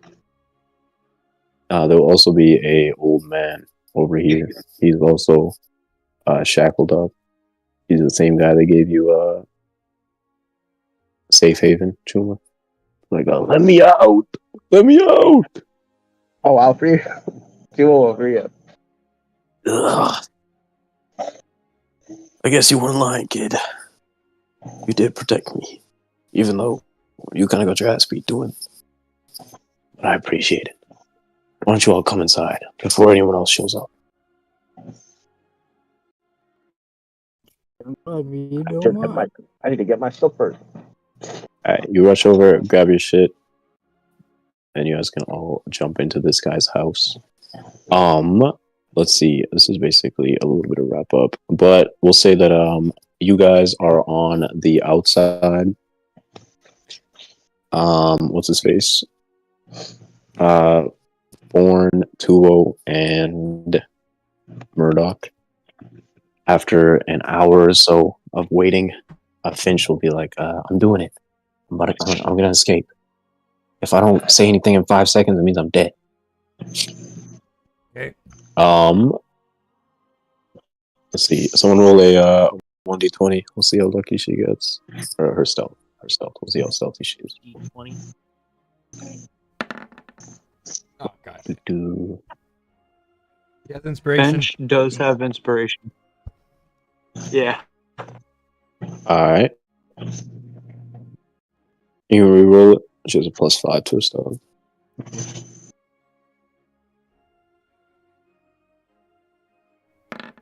Yes. Anyone want to reroll it? 19. Alright, solid. You can choose to. Oh, never mind. Alright, nice. So yeah, after about 5 seconds, you will hear her be like, "Alright, I'm out. I'm gonna fly over to where the fuck Chuma's head. I'll meet you guys there." Okay, I guess Yiga would have let me know that he's with Chuma now. Oh, Yeah. So Who's that Chuma? So you guys can let us know where it is so we can run there or whatever. Oh yeah. So yeah, this place we didn't is see fireworks. Finch did. Finch and Yiga did. Yeah. But they were able to interpret and relay the information. As you guys sneak over there, I'm gonna need a stealth check, just from one person to reflect the entire party. Oh, I can take that. Yeah, I was about to say yours is better.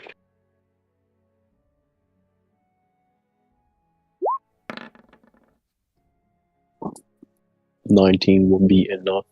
You guys escape most attention as you make your way over to this house. You knock, and you will be greeted by an old man with a straw hat and a red bruise on the side of his face. Like, haven't I had enough of Marines and Hagens? Who are you? What do you want? Oh, we're here for drinks. What? Hey, if you're fostering any pirates, we're with them. Oh. We're here for drinks. The message in the sky? Yeah. Oh, yeah, that's what he said. I don't know what the hell that message was meant to be, but I guess you got it. He will quickly usher you guys in, take a look outside, and slam the door shut. And after quite some time, all of the Blotto Pirates will be reunited. Well, almost all of the Blotto Pirates will be reunited in... and Ingrydd. And Ingrydd, yeah. And who? Yeah, there's actually quite a lot that are missing. Oh, and Decado, shit. And who? Decado. What happened to him? He's escorting Artyom back to the Bronowskis. Oh yeah, it's true. Alright, you guys can all drop your tokens in, I guess except for Ingrydd. And let me see, who extra do I need to add to him? Yeah. And Finch. You guys plopping down on one of these little beds. Boom. Oh. What a day. This guy is not there. This guy will be looking at all you guys. Be like, how many more are coming? Just one. Or two, actually. Actually, three. No, Three people. Ingrydd and Hua have no way of knowing we're here. Oh, shit. But we'll just have to... Well, I guess I'll have to... Our rendezvous point with them is at the Coronation. Well, in whatever amount. It's been about... I'll say actually it's been almost 6 hours at this point. So at this point, your psychic link will be ending. And there is about 6 hours until the Coronation. So do we get a long rest or a short rest? Long rest would be 8 hours. So if you guys decide to rest right now, it would be 6 hours. We can Hey, the coronation starts at an hour, but like at a specific hour, but people have to come in. There's probably festivities. We probably want them to eat and digest a bit before we get in there. Yeah, but I was gonna say, if we go for this 6 hours, I say we take the 8 hours long rest and we just arrive fashionably late, crash the party. Yeah. That sounds perfect. Yeah, I agree. Okay. A lot of I you guys guess need it. before you guys There's like jump 4 into you your guys rest. on 1 HP. Yeah. Yeah, I'm on 1. Yeah. Plus your spell slots and So all is that. We're Chuma, gonna so need is it with what's Distillery, coming so is up. Yiga. There's no way we can go in there the way we are all. Okay. Okay, this is gonna be an interesting thing, I guess. Yeah, that's true. You guys also have another long rest for about 24 hours now, which is going to be. I mean, unless you take a long rest now, it's gonna be a level of We exhaustion. are taking it. That's what we're doing. So before you guys all sit down and take a rest, there's a couple interactions. You guys can say anything you want to each other. Nui will be looking at you guys.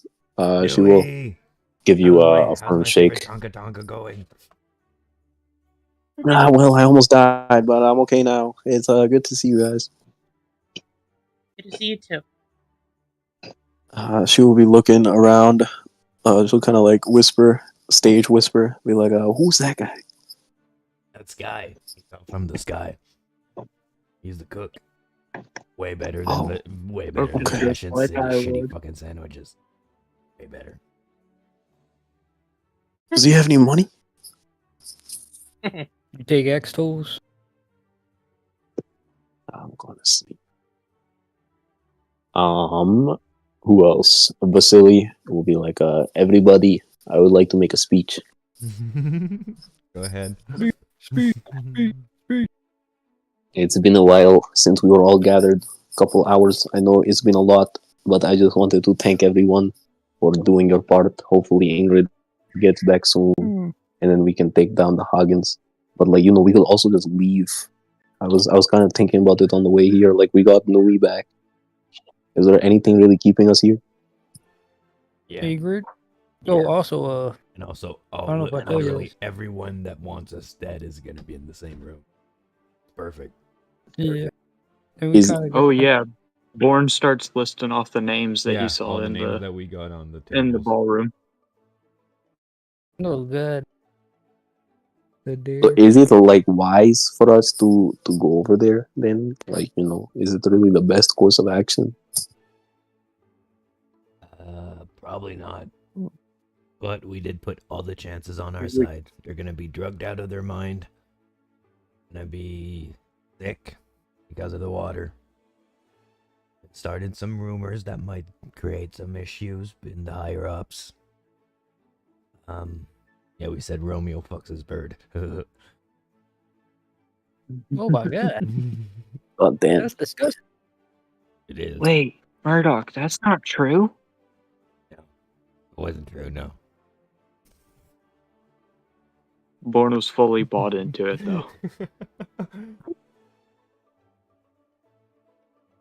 Okay, well, yeah, that's all I wanted to say. Thank you guys for coming to my talk. Like And your toast. funny words, Music Man. How about you play us a song? Oh yeah, I Go ahead, guess so you will start strumming a soft melody. Let's see, royalty free audio. also what I say, you also gotta kill that Hagen guy. What is this? What? Never mind.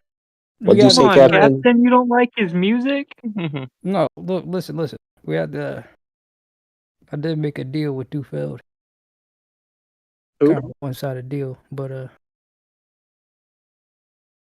some random guy. I don't even know him, but we have to kill this Hagen guy, the new guy.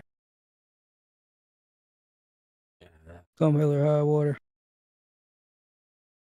I was expecting to anyway.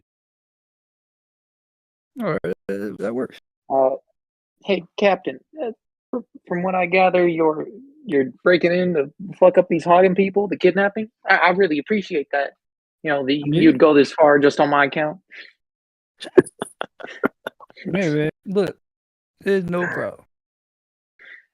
Captain, why aren't you telling her the truth, man? It's not because of her. There's like 5 other reasons. A quick word of I mean, advice. He's completely ignoring this. Quick word of advice. I've got these new gauntlets I want to show you. So, but kind of no. reduce my speed a little bit. I'm not quite as fast. If you could, give me a lift, that'd be great. All right, yeah. Where's new? Captain, tell her the fucking truth, man. Tell her why we're doing it. I mean, it's part of it. Kinda. I mean, the captain went directly to find Nui, so that must have been the most pressing order in his mind. Yeah, but it wasn't even the Hagens that kidnapped her. Yeah, but he works for the Hagens. Or did. I don't know guess. how much he does now. And we'll go back to playing my music. Yeah, play your music, man. Fucking duck. What did you say? Say you're a fucking duck. Quack. I know. It's true. I am.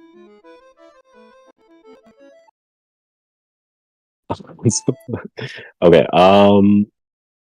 let's see. Tuo needs to talk to someone. Should probably go find Murdoch. Oh, fuck. Yo, I wanted to pick up one of my crossbows for 2. I'll get it to him. The ones that the Chuma said, those are like tiny, bro. They won't work. Yeah. I mean, shit. Huh? It could work for Nui. Yeah, it could work for me. But unfortunately, too little, too late. Tuo will head over to find Murdoch at some point. It should be like, Murdoch, gotta talk. I was hiding, sneaking in and about the castle, and I saw Cash, Mr. Cash, I saw Cash, Mr. Cash, I saw Mr. Cash, but he didn't look like regular Cash. How Mr. Cash was kind of old. He had like the gray hairs and the beard. Mm-hmm. Yeah, this guy looked really young. The only way I knew was him is because he had like the same outfit and he also talked the same way. But he was a lot younger and he looked a little bit taller and he had like a sword at his side. I don't know, but I'm just sure it was him. Mm-hmm. It could be his son or something, but I don't know. I don't think he has a son.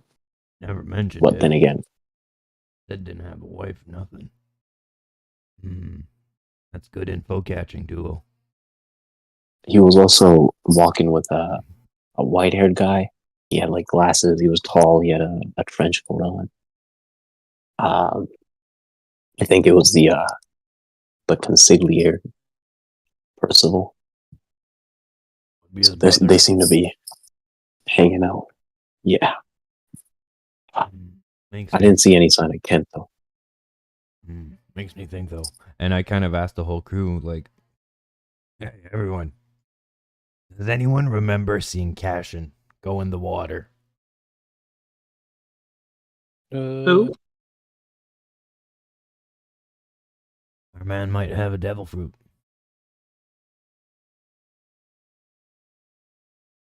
And he would have hid it from us the whole time.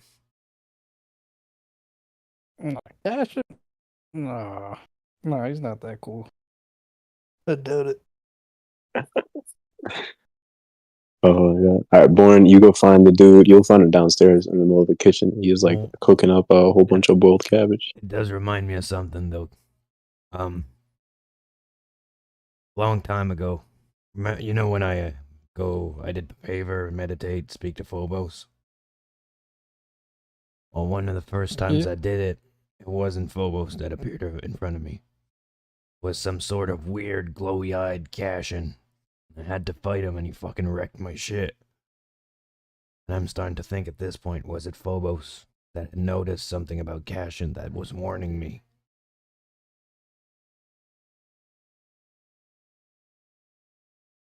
Nah, I can't be that, Murdoch. You're tripping, man. Go to bed. That's crazy thought, bro.